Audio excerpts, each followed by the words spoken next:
सर्वप्रथम कोल्हापूर शहर जिल्हा NSUIच्या वतीनं आज सुरुवात असलेल्या या कॉफी विथ सतेज पाटील या कार्यक्रमात आपण मोठ्या संख्येनं या ठिकाणी उपस्थित राहिलात.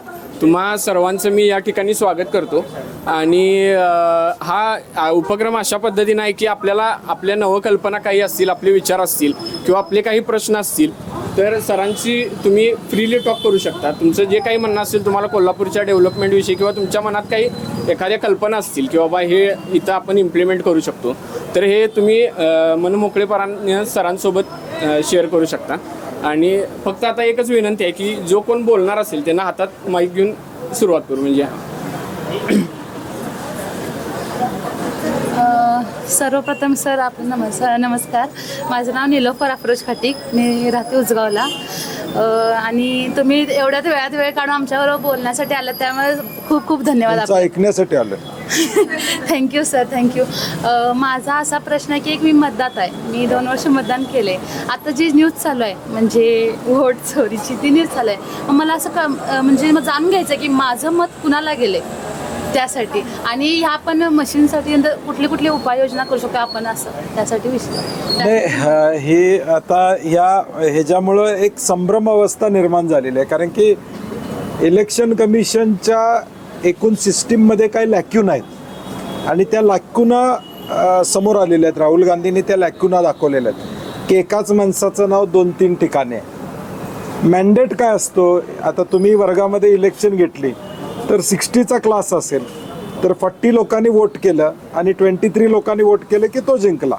खरं तुम्हाला कंपल्सरी माहिती आहे की 40च लोकांनी वोट केलेला आहे. 40 लोकांनी 10 लोकांनी पुन्हा वोट टाकले, संख्या 40 असताना 50 वोट झाले आणि त्यातून 33 वोट कोणाला मिळाले आणि जिंकला, तर दॅट इज रॉंग. असा तो विषय आहे की एकाच माणसाचं नाव हे 2, 3, 4 ठिकाणी आहे, ते चुकीचं आहे. हे दाखवून देण्याचं काम केलेलं आहे. आणि डेमोक्रेसीमध्ये आपण काय, लोकशाही स्वीकारली आपण डेमोक्रेसी, त्यावेळी मेजॉरिटी ज्याच्या बाजूनं जाईल, मतं जातील, तो निवडून येतो. किंवा 51% ज्यांच्या सीट असतील त्याला सत्ता स्थापन करायची संधी, असं आपण डेमोक्रेसी स्वीकारलेलं आहे. आणि म्हणून माझं खरं जो मतदान करेल आणि ज्याचं तो मतदार मॅन्डेट देईल, कुठलाही मॅन्डेट घेऊ दे, म्हणजे XYZ पार्टी नाही, खरं तो खरा असला पाहिजे अशी भूमिका त्यांनी मांडलेली आहे. मग let that voter decide whom to vote. आणि मग समजा खऱ्या वोटरनी मेजॉरिटी मतं X माणसाला दिली आणि तो X माणूस निवडून आला तर वाईट मांडायचं कारण नाही, डेमोक्रेसी आहे. त्याला वाटलं म्हणून त्या 21 लोकांनी 23 लोकांनी दिली, हा त्यातला विषय. Good morning sir, good afternoon sir. मी सृष्टी दांगड. तर मी एक कॉमर्स स्टुडंट आहे. तर माझं असं मत आहे की आता आपल्याला CBS बोर्ड पॅटर्न आहे किंवा आपल्या रेग्युलर कॉलेजमध्ये जो पॅटर्न सिलेबस आहे तोच रिलायन्स इंटरनॅशनल स्कूलमध्ये का नसतो? त्यांचा सिलेबस आपल्या सिलेबसपेक्षा का वेगळा असतो? मग हे एज्युकेशनमध्ये थोडं डिफरन्स होतो नाही. काय आहे, आता स्कूलिंगमध्ये IGSC आहे, IB आहे, CBSE आणि HSC आपण स्वीकारलेला आहे. तर आता जो शालेय शिक्षण कशातून घेतोय आपण त्याच्यावर पुढचं शिक्षण साधारणपणे अवलंबून असतं.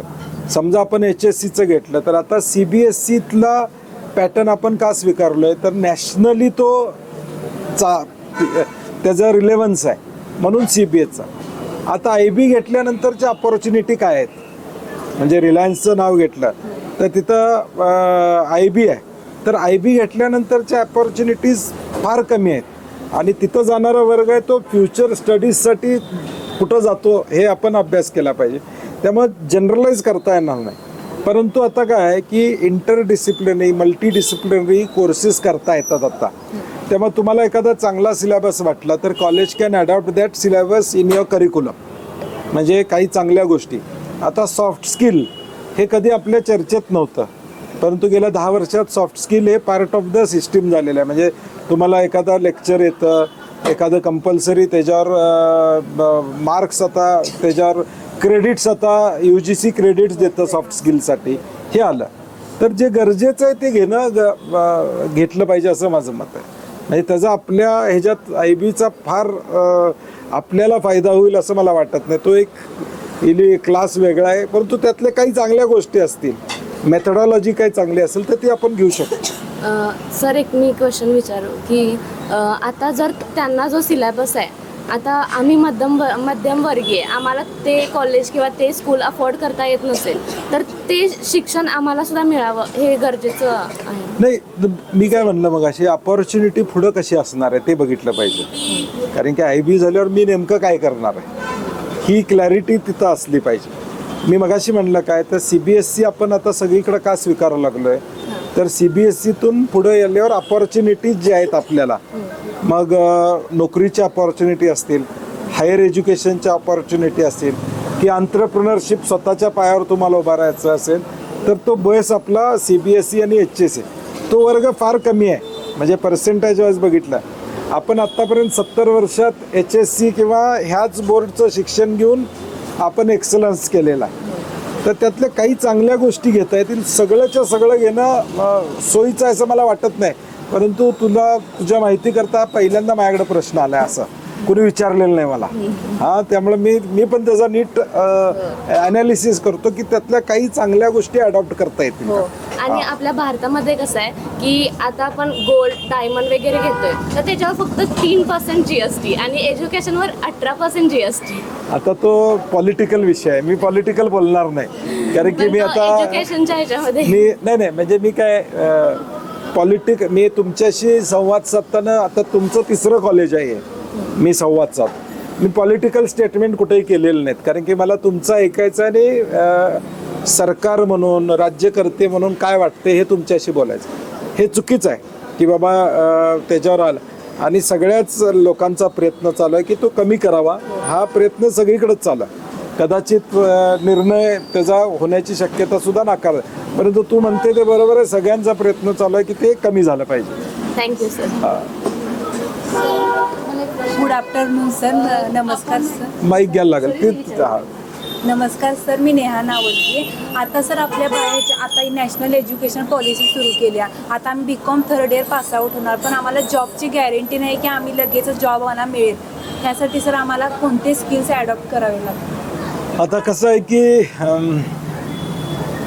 तुम्हाला आता वर्ल्ड जॉब सर्वे आलेला आहे. आता डावोसमध्ये एक जगाची वर्ल्ड इकॉनॉमिक कॉन्फरन्स होते, फोरम आहे तिथं. आता जगाचा वर्ल्ड सर्वे आलेला आहे, जॉब सर्वे. आता त्याच्यात काय आहे की आर्टिफिशियल इंटेलिजन्समुळे डिस्रप्शन असणार आहे. खरं डिस्रप्शनची अपॉर्च्युनिटी पण आहे, कारण की आपलं शेवटी क्रिटिकल थिंकिंग हे तुम्हाला करावंच लागेल. म्हणजे मनुष्य म्हणून आपल्याला करावंच लागेल. ते अपडेट होईल, स्किल वाढतील त्यामध्ये. आता BCom नंतर अनेक कंपनी सेक्रेटरी आता कंपल्सरी आलेला आहे. आता मागच्या महिन्यात आपले CA कोल्हापूरमधले बरेचसे झालेले आहे. फिनटेक हा एक मोठा विषय आहे आता फिनटेकमध्ये. आणि म्हणून फिनटेकमध्ये जर जायचं असेल तर आर्टिफिशियल इंटेलिजन्समध्ये तुम्ही अपडेट स्वतःला व्हायला पाहिजे. आणि म्हणून तू पहिलाच प्रश्न विचारला, खरंच जाताना मला सांगायचं होतं तुम्हाला शेवटला, की तुम्ही सगळ्यांनी झोपताना संध्याकाळी स्क्रीन टाईम किती झाला मोबाईलचा हे ॲनालिसिस केला पाहिजे. तो 7-8 तास आहे तुमचा. स्नॅपचॅट, इंस्टाग्राम आणि काय टेलिग्राम, फेसबुक आहे. तर त्यातलं काय केलं पाहिजे की आता कोर्सेरासारखा एक प्लॅटफॉर्म आहे जे AI मोफत कोर्सेस तुम्हाला देते. मोफत कोर्सेस तुम्ही सगळ्यांनी एखादा कोर्स मोफत केला पाहिजे त्याचा, म्हणजे जे मोफत आहेत. आणि ज्याला परवडत असेल त्यांना पेड कोर्सेस असतील तर त्यातले केले पाहिजेत, पेड कोर्सेस सुद्धा तुम्ही. कारण की मी चॅलेंजेस तुमच्या जनरेशनवर आहेत, खरं अपॉर्च्युनिटी पण तेवढीच आहे. आणि म्हणून अपॉर्च्युनिटी एक्सप्लोअर केली पाहिजे. फिनटेकमध्ये चांगलं येऊ शकतं. आता तुम्ही BCom झाले. सर मी चंदगड तालुक्यातून इथं कोल्हापूरमध्ये शिकायला आले. त्यासाठी सर शासकीय वसतिगृह माफक दरामध्ये मुलींना मिळाले पाहिजे, कारण की मध्यमवर्गीय कुटुंबियाला आईवडिलांना खर्च इतका जिल्ह्या ठिकाणी ठेवून परवडत नाही. त्यासाठी सर शासकीय वसतिगृह माफक दरात मिळाली पाहिजे. आता कुठं राहता तुम्ही? आता राजारामपुरीमध्ये सर राहते. आता काय गव्हर्नमेंटची स्कीम आहे, हे हॉस्टेलसाठी काही संस्थांनी केले. आता विवेकानंदमध्ये एक तसं झालेलं आहे, सायबरमध्ये एक तसं झालेलं आहे. कमला कॉलेजमध्ये नाही आहे मला वाटतं हॉस्टेल तसं गव्हर्नमेंटचं नाही आहे. नाही. ठीक आहे, बघूया आपण. म्हणजे ती एक सूचना तुमची आहे. मला मागच्या गोखले कॉलेजच्या वेळी देखील विद्यार्थिनींनी हे सांगितलेलं की राहायची व्यवस्था.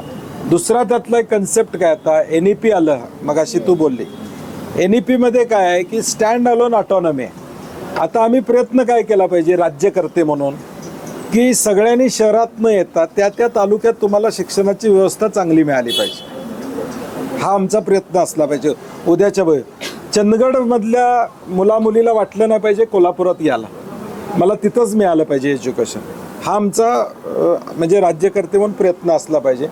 मग मायग्रेशन कमी होईल आणि शहरात येण्याची संख्या कमी होईल आणि तिथल्या तिथं शिक्षणाची व्यवस्था तुम्हाला त्या त्या तालुक्यामध्ये देता येईल. हा आमचा पॉलिटिकल प्रयत्न असला पाहिजे अक्रॉस द पार्टी लाईन. माझं एकट्याचं म्हणत नाही, सगळ्यांचा तो मोटिव्ह पाहिजे की मॅक्झिमम लोकांना त्या त्या तालुक्यात केटर करता येईल.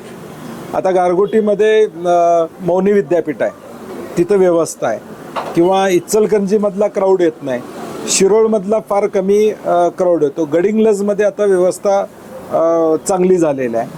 आता ग्रामीण भागातनं जे मुलं मुली येतात, आता तुझं कोणतरी पाहुणे येतं असणार नाही, कॉम्पिटेटिव्ह ठीक आहे. हे माझ्यासमोर आला आहे हा, म्हणजे की मागच्या गोखले कॉलेजच्या वेळी देखील मुलांनी सांगितलं की काहीतरी व्यवस्था इथं कोल्हापूरमध्ये पाहिजे.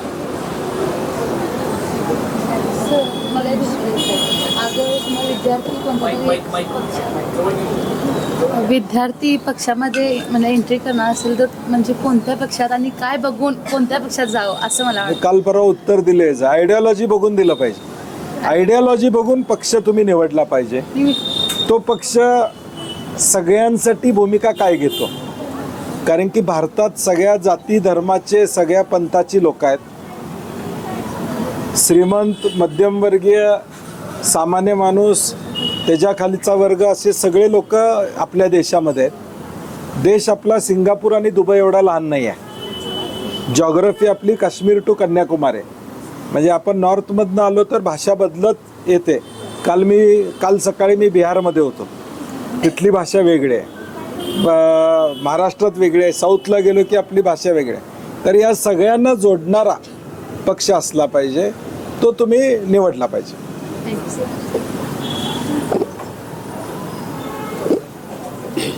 मी धनश्री प्रकाश बागडी. मला स्त्री सुरक्षाबद्दल बोलायचं आहे. कारण का आता प्रत्येक मुलगी ही घरातनं बाहेर पडताना भीते, कारण का कुठली माणसं कधी आपल्या नशिबाला सांगता येत नाही. त्यामुळेच मला असं वाटते की म्हणजे महिला बचत गट, कॉलेज ह्या अंतर्गत महिला प्रशिक्षण दिलं पाहिजे. आता लाडकी बहिणीचा फायदा होतो असं नाही की होत नाही, असं होत नाही, पण त्या वाटणीची सुरक्षा, कारण का तिला बाहेर जाताना भीती वाटली नाही पाहिजे की मी एक मुलगी आहे आणि मी कशी बाहेर जाऊ. ह्या बाबतीत एक लाठीकाठी, परत कराटे ह्याचं प्रशिक्षण देणं गरजेचं आहे आत्ताच्या काळात. कारण का अशा अनेक घटना घडतात, त्यातल्या फक्त मोजक्याच असतात.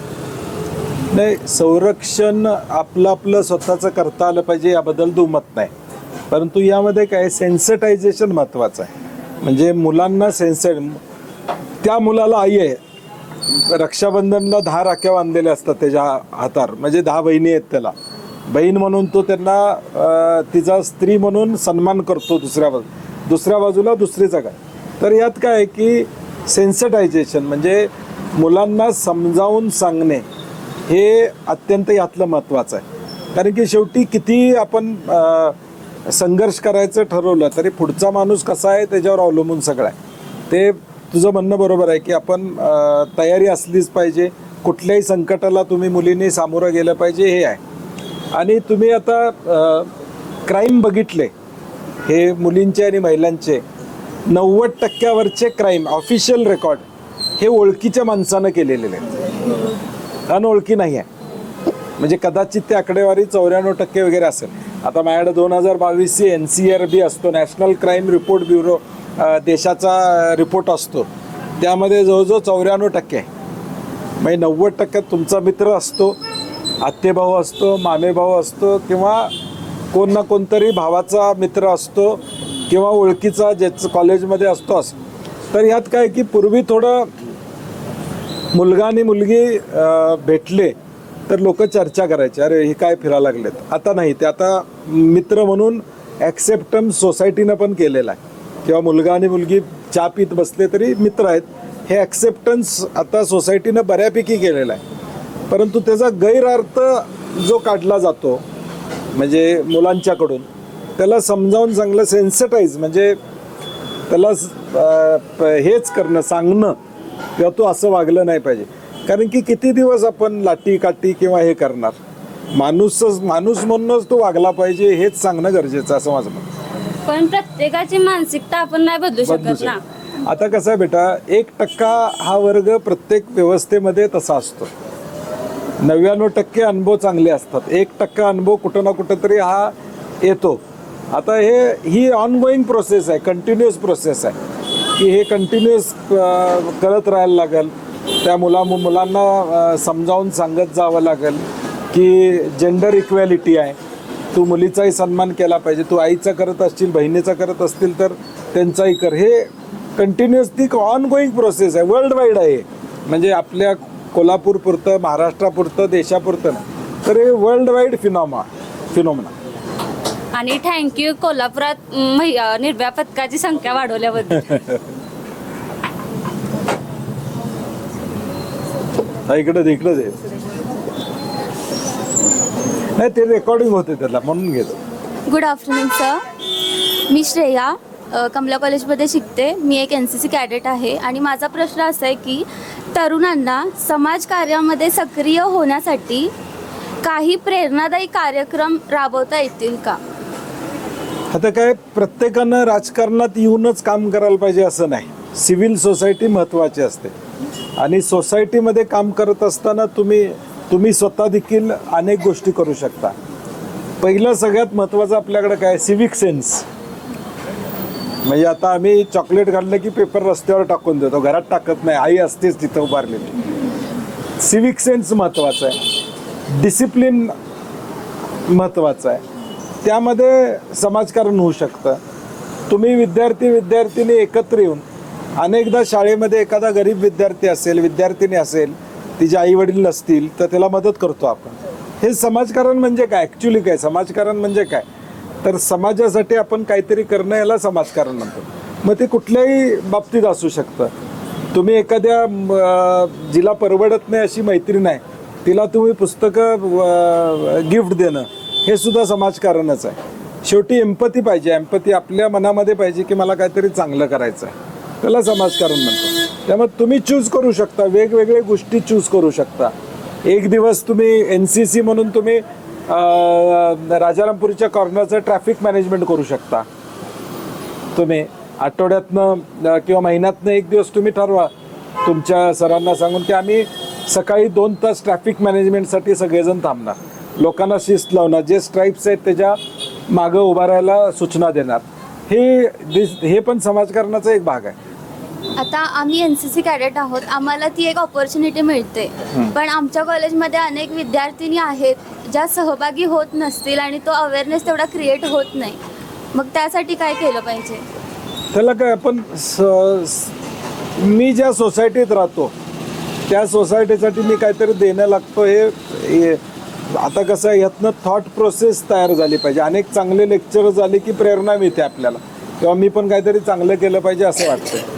तर तुमचं मोटिवेशन बघू, तुमचं मोटिवेशन घेऊन ते करू शकतात. तुम्ही केलेलं काम सांगू शकता की बाबा आम्ही आज एवढ्या लोकांना मदत केली. तुम्ही एखादे तुमच्या मुलींचं लेक्चर तुमच्यात ठेवा की मी काय काय केलं, मी माझ्या गल्लीमध्ये, गावामध्ये माझी गल्ली स्वच्छ ठेवायसाठी मी काम केलेलं, हे बाकीच्यांना सांगा. आणि तुम्ही म्हणा, तुम्ही पार्टिसिपेट व्हा. वृक्षारोपण आपण असं म्हणू शकतो, तू एक झाड लाव आणि वाढव, 2 लावू नकोस, 5 लावू नकोस, 1 लाव आणि दररोज पाणी घालून त्याला तू वाढवायचं काम कर. तुमच्या शेजारी बसस्टॉप आहे, तो बसस्टॉप एक दिवस आपण स्वच्छ करू शकतो. मग तुमची प्रेरणा बघून बाकीची त्यामध्ये उतरू शकतात.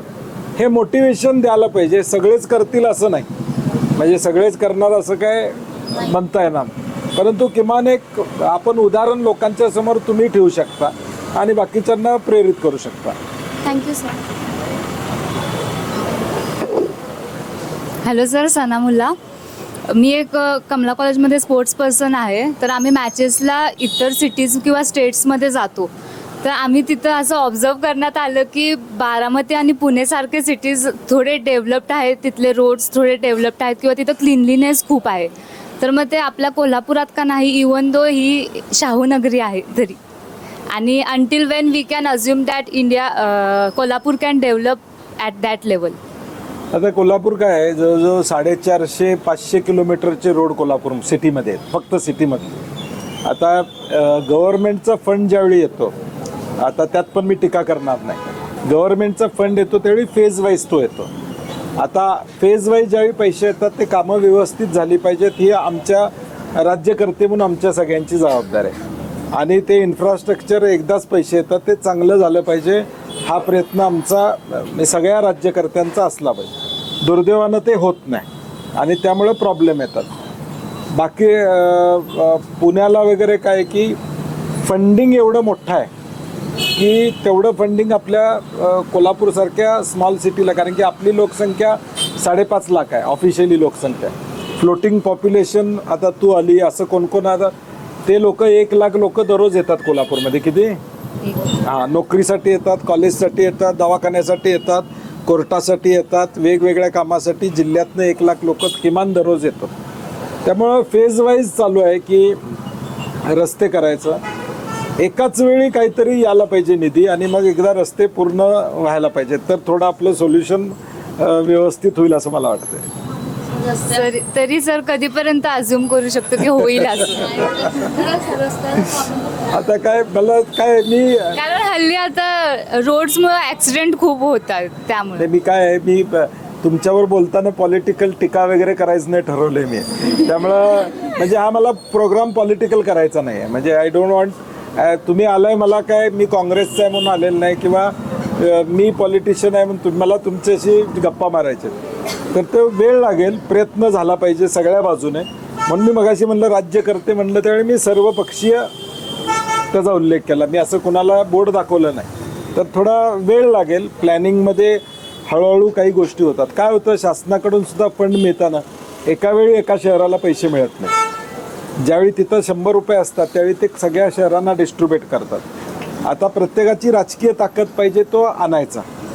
म्हणजे ज्यावेळी थेट पाईपलाईनच्या योजना त्यावेळी आम्ही राजकीय ताकद वापरून 425 कोटी रुपये आणले आणि आता योजना पूर्ण झाली. आता शहरात जवळजवळ 70% लोकांना ते पाणी मिळते, हळूहळू 100% लोकांना ते पाणी मिळतं. तसं पॉलिटिकल विल सगळ्यांनी ठेवायला पाहिजे आणि आपल्याला हा निधी आणता आला पाहिजे. जसं सर्किट बेंड झालं तसं.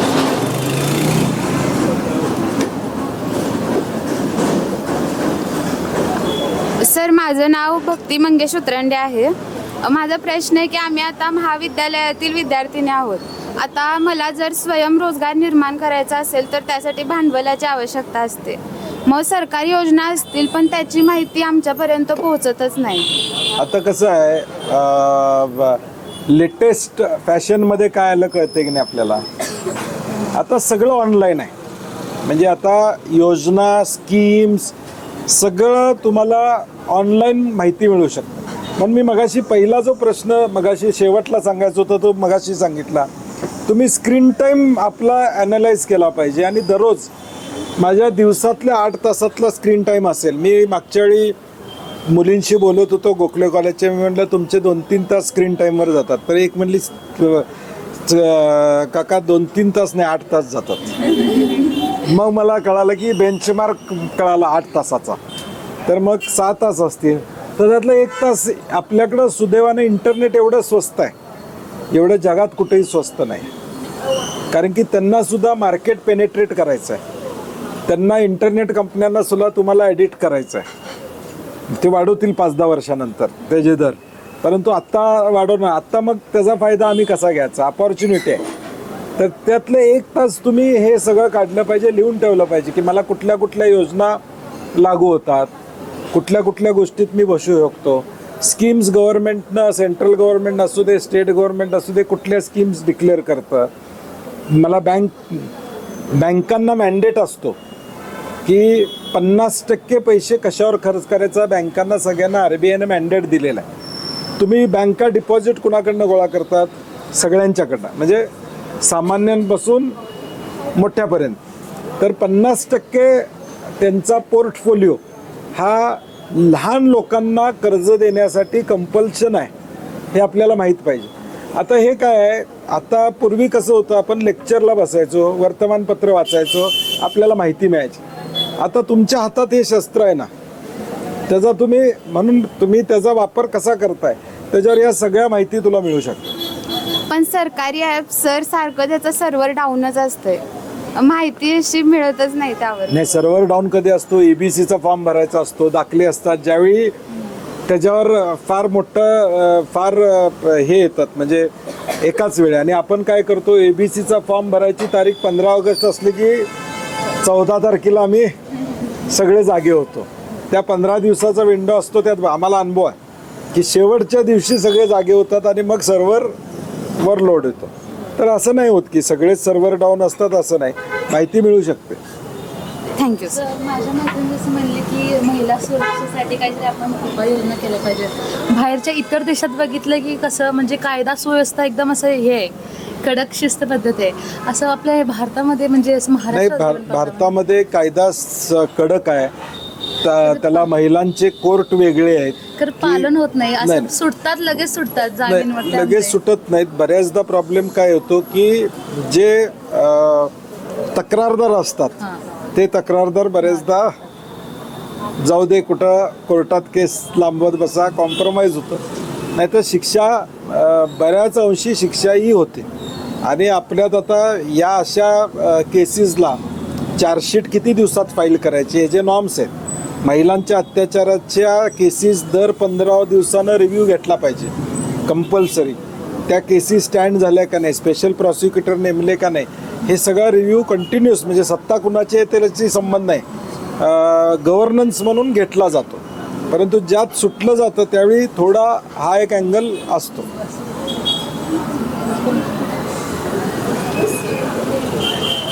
सर, आता सगळ्यात चर्चात विषय येणारा म्हणजे AI, आर्टिफिशियल इंटेलिजन्स. आता AIचा एवढा वापर वाढत आहे, इन फ्युचर आपल्या भारतामध्ये रोबोट्स प्रत्येक कंपनीमध्ये घेतले जाणार, मग यामुळे अनएम्प्लॉयमेंट रेट वाढणार नाही. मी म्हणलं ना, तो जो जॉब सर्वे आलाय ना, त्यामध्ये तुम्ही अपडेट केलं पाहिजे स्वतःला. शेवटी माणसाची गरज लागणार आहे. ॲटोमेशन कितीही झालं तरी ह्युमन इंटेलिजन्स हा लागणारच आहे. ह्युमन इंटेलिजन्स क्रिएटिव्ह थिंकिंगसाठी लागणार आहे. जिथं गरज आहे तिथं ह्युमन. आता AI काय होईल, काम स्पीडअप होईल. म्हणजे जे एखाद्या जॉबसाठी समजा 500 मॅन आवर्स लागत होते, तर ते कदाचित 100 मॅन आवर्समध्ये होईल, असं होईल. आणि म्हणून अपस्किल व्हायलाच लागेल तुम्हाला. म्हणजे थोडं संकट आहे, नाही असं मी अजिबात म्हणणार नाही की नाही असं म्हणणार नाही.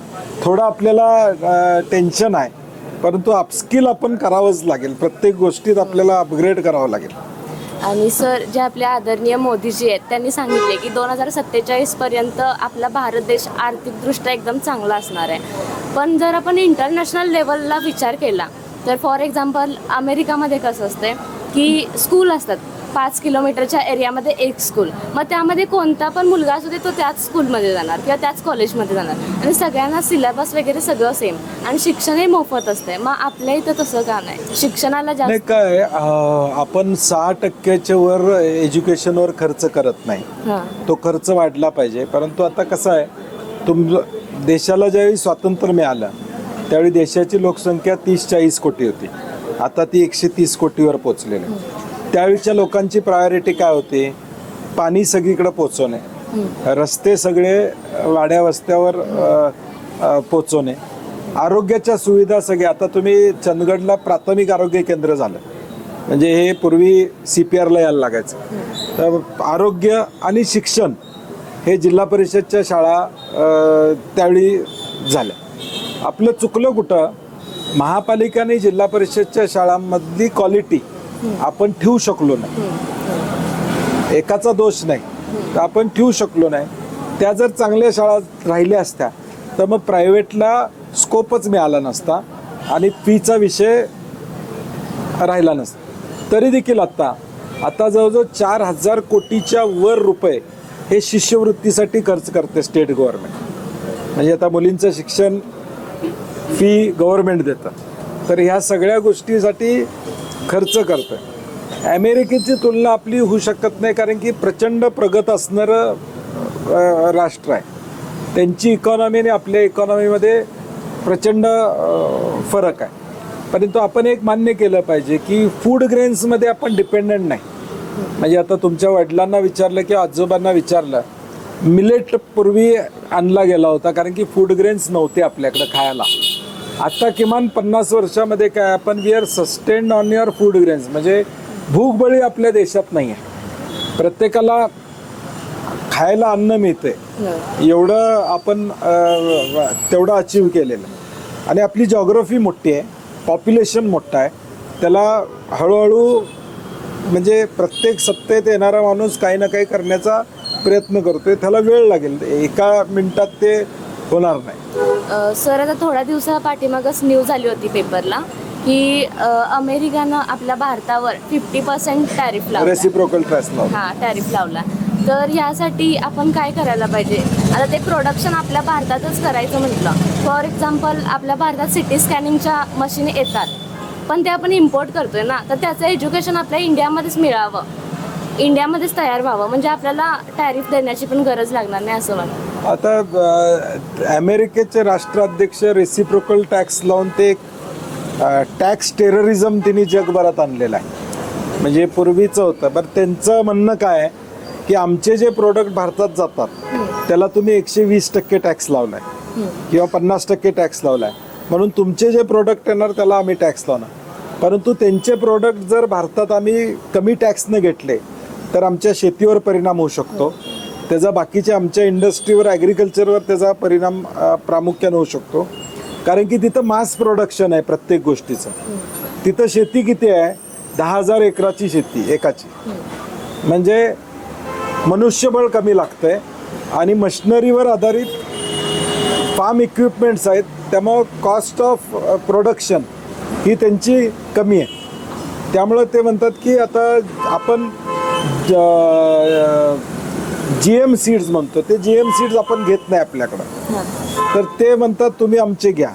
आपल्या सोयाबीनला 6,000 रुपये भाव पाहिजे, तो आत्ता 4,500 गव्हर्नमेंट देते, 6,000 द्यायला पाहिजे. ॲक्च्युली परवडत नाही. तिकडनं जर सोयाबीन आला तर परत आपल्याला त्रास होऊ शकतो. आता यात काय आहे की इंटरनॅशनल रिलेशन्स फार महत्त्वाचे असतात. इंटरनॅशनल रिलेशन्स कशाचे असतात? आता कमला कॉलेजमध्ये तुमचं ज्युनियर कॉलेज आहे आणि सिनियर कॉलेज आहे, तिथं स्कूल आहे. त्या प्रिन्सिपलनी एकमेकाशी रिलेशन नाही ठेवले तर मग एकाच दिवशी एक कार्यक्रम होऊ शकतो हॉलला. तुमच्या हॉलला 2 कॉलेजचे कार्यक्रम एकाच दिवशी जाहीर होऊ शकतात आणि दोन्ही कॉलेजचे लोक एका दिवशी तिथं हॉलमध्ये येऊ शकतात आणि म्हणू शकतात आमचाही कार्यक्रम 11ला आहे, तुमचाही 11.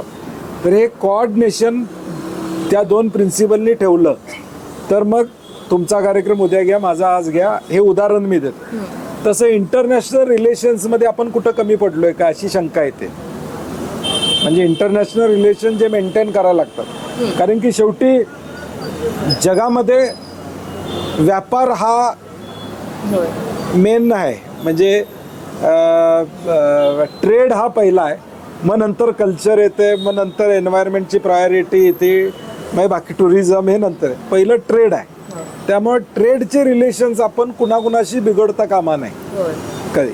आता त्यांचा आरोप काय आपल्यावर, रशियाकडून आपण क्रूड ऑइल घेतलं, आपण ते केलं आणि कमी दरामध्ये ते युरोपला वगैरे दिलं आणि आपण आपल्या कंपन्यांनी फायदा मिळाला. आता क्रूड ऑइल ज्यावेळी घेतलं त्यावेळी आपल्या देशाला काय फायदा झाला का? देशाला काय फायदा? आपले पेट्रोल डिझेलचे भाव काय कमी झाले. ज्या कंपनीनं आणलं त्यांचा फायदा मात्र झाला. तर त्यांचं म्हणणं काय की तुम्ही इंटरनॅशनली ज्यावेळी निर्णय घेता त्यावेळी एकमेकाला विश्वासात घेऊन निर्णय घ्या आणि त्यांचाही स्वभाव तसाच आहे. त्यामुळे ते थोडं, त्यामुळे हे काय आहे, बायलॅटरल टॉक्स, निगोशिएशन. तुमच्या एका गोष्टीला आम्ही सूट देतो, आमच्या एका गोष्टीला तुम्ही सूट द्या, हा बायलॅटरल टॉक होईल आणि गिव्ह अँड टेकमध्ये यातनं निर्णय त्यांनाही करावा लागेल. कारण की ते उद्या आता फार्मास्युटिकल्समधले आपले सगळ्या गोष्टी जातात, इलेक्ट्रॉनिक्स मधलं आपलं सगळं त्यांच्याकडे जातं, जेम्स अँड ज्वेलरी मधलं आपलं त्यांच्याकडे जातं, अनेक गोष्टी जातात, मिनरल्स काही आपले भारतातून त्यांच्याकडे जातात. तर आपला जो एक्सपोर्ट आहे टेक्स्टाईल मधनं आपण त्यांना एक्सपोर्ट करतो. आता इंटरनॅशनल ब्रँडचे कपडे जे तुम्ही इंटरनॅशनली बघता ते इचलकरंजीमध्ये तयार होतात आपल्याकडे. लेबल लागतं त्याचं इंटरनॅशनल ब्रँडचं आणि इथनं जातं. त्यांनाही त्याचा फटका आहे. त्यामुळे तसं नाही की आपलंच नुकसान आहे. त्यामुळे त्यांना एका टेबलवर आणावं लागेल आणि त्यांच्याशी अंडरस्टँडिंग करून निगोशिएशन करा. हे निगोशिएशनचा गेम आहे. Thank you sir. नमस्कार सर, माझे नाव झिनल गजाराम राठोड. कोल्हापुरामध्ये सर्वोच्च न्यायालयाचे खंडपीठ व्हावं ही कोल्हापूरकरांची गेल्या 45 वर्षापासून मागणी होती. 9 वाजता बोल. हा 9 वाजता बोल. कॉन्फिडन्स आला पाहिजे ना. तुमच्यासारख्या जे बोललं ते बोलायचं. तुमच्यासारख्या लोकप्रतिनिधींच्या पाठपुराव्यामुळे यश आले. कोल्हापुरात सर्किट बेंच सुरू होत आहे. याबद्दल प्रथमतः तुमचे अभिनंदन. माझा प्रश्न असा आहे की या सर्किट बेंचमुळे कोल्हापुराच्या विकासात कशी भर पडेल असे आपणास वाटते? आता कसं आहे की 3-3.25 लाख केसेस मुंबई हायकोर्टामध्ये आहेत आणि त्यातल्या जवळजवळ 1.5 ते 2 लाख केसेस ह्या 5-6 जिल्ह्यातल्या. त्यामुळं त्या केसेस इथं आल्या तर ज्यांनी केसेस गाठले त्यांचे निकाल लवकर लागतील. कोल्हापूरच्या इकॉनॉमीत फायदा होईल. आता आपण कॅसलला आलो, सगळे कॉफी सँडविच खाल्ली, इकॉनॉमी त्यांची इकॉनॉमी म्हणजे त्यांचा भर पडला. म्हणजे त्यांना फायदा काय झाला? त्यांच्या कर्मचाऱ्यांचा पगार होईल, त्यांचा फायदा होईल. सरकारला 18% 12% 18% टॅक्स मिळाला. ही इकॉनॉमी गोल फिरत असते. तसं सर्किट बेंचमुळे एक फायदा येईल, इकॉनॉमी होईल. लोकांना न्याय लवकर मिळेल की इथल्या इथं मुंबईला जायचा खर्च लोकांचा प्रामुख्यानं वाढेल आणि वेगवेगळ्या प्रत्येक सेक्टरच्या लोकांना फायदा होईल. वकिलांना फायदा होईल. अनेक नवीन वकील आहेत, त्यांना हायकोर्टाची प्रॅक्टिस इथं कोल्हापूरमध्ये करता येईल. आणि हा लढा 42 वर्ष चालू आहे. 42 वर्ष आणि त्याला नॉर्म्स आहेत. म्हणजे हायकोर्टचं बेंच आपल्याला पाहिजे, परंतु हा पहिला टप्पा आला सर्किट बेंचचा की काही ठराविक पिरियडमध्ये कोर्ट जजेस येतील, इथं बसतील आणि इथल्या केसेसची सुनावणी घेतील. हे जर कन्सिस्टन्सी वाढली तर मग फुल हायकोर्टचं बेंचसुद्धा एक 4-5 वर्षामध्ये इथं होऊ शकतं. सर, माझा एक अजून प्रश्न होता. आपली पंचगंगा नदी तिथं सगळी गाई म्हशी ते धुत्यात, मग त्यासाठी काही तर करायला पाहिजे. मग त्यासाठी तुमचं मत? आता काय आहे, सगळी जी नदीकाठची जनावरं आहेत त्यांना त्याच्याशिवाय पर्याय नाही. आता शहरामध्ये काही ठिकाणी आपण जनावरं धुण्यासाठी व्यवस्था केलेली आहे, परंतु आपल्याकडं काय आहे की आपल्याकडं जवळजवळ 5 ते 6 लाख जनावरं या कोल्हापूर जिल्ह्यामध्ये आहेत आणि आपली इकॉनॉमी ही ऊस, दूध आणि इंडस्ट्री या 3 गोष्टीवर इकॉनॉमी. आपली दुधाची इकॉनॉमी 4 ते 5 हजार कोटी रुपयाची आहे, जे या शेतकऱ्यांना पैसे मिळतात.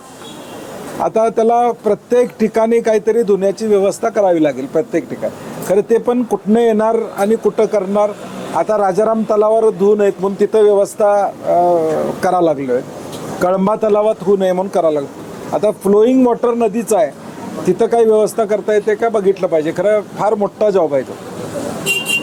सर, माझा एक प्रश्न आहे की बाबा आता म्हणजे शिक्षण हे आपलं हे आहे, म्हणजे एक साधन आहे की बाबा सेटल व्हायसाठी. शिक्षणामुळे ना माणूस प्रगत पण होतोय. खरं हे आजकालचं शिक्षणामुळे एक जण BA MA करून व्यवसायात पडायला लागल्यात. म्हणजे जे विद्यार्थिनी त्या व्यवसायाकडे भर जास्त आहे त्यांचा. नोकरीसाठी त्यांनी अप्लाय करणार, कारण का तर कोणी हाताखाली म्हणजे कोण राहणार असं, म्हणजे त्यांचे एक विचार वेगळे बदलल्यात. ते कशामुळे काय म्हणजे शिक्षणामुळे झाले का? म्हणजे नाही, असं काही नाही. एंटरप्रेन्योरशिप चांगलंच आहे ना, स्वतःच्या म्हणजे आता MA चायवाला जसं, आणि मेन माहिती आहे ते रील येतं 7-12 काहीतरी आहे हॉटेल, तो फॉर्च्युनर घेतला. मग एक जण म्हणायला लागलं की नाही शिक्षण महत्वाचं नाही. ते कसं एवढं काय झाले?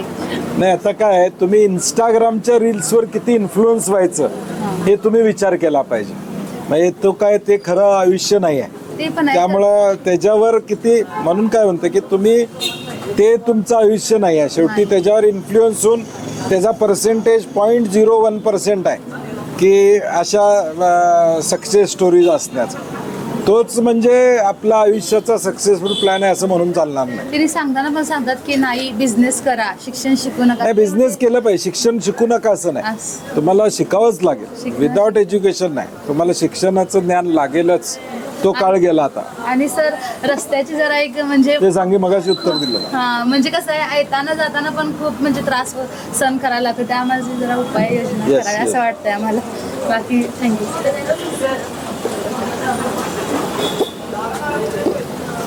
आता मागे देतीला दे रिपीट. हा म्हणजे एक एक सगळ्यांचं म्हणजे मग सेकंड राऊंड परत घेऊ आपण वाटल्यास.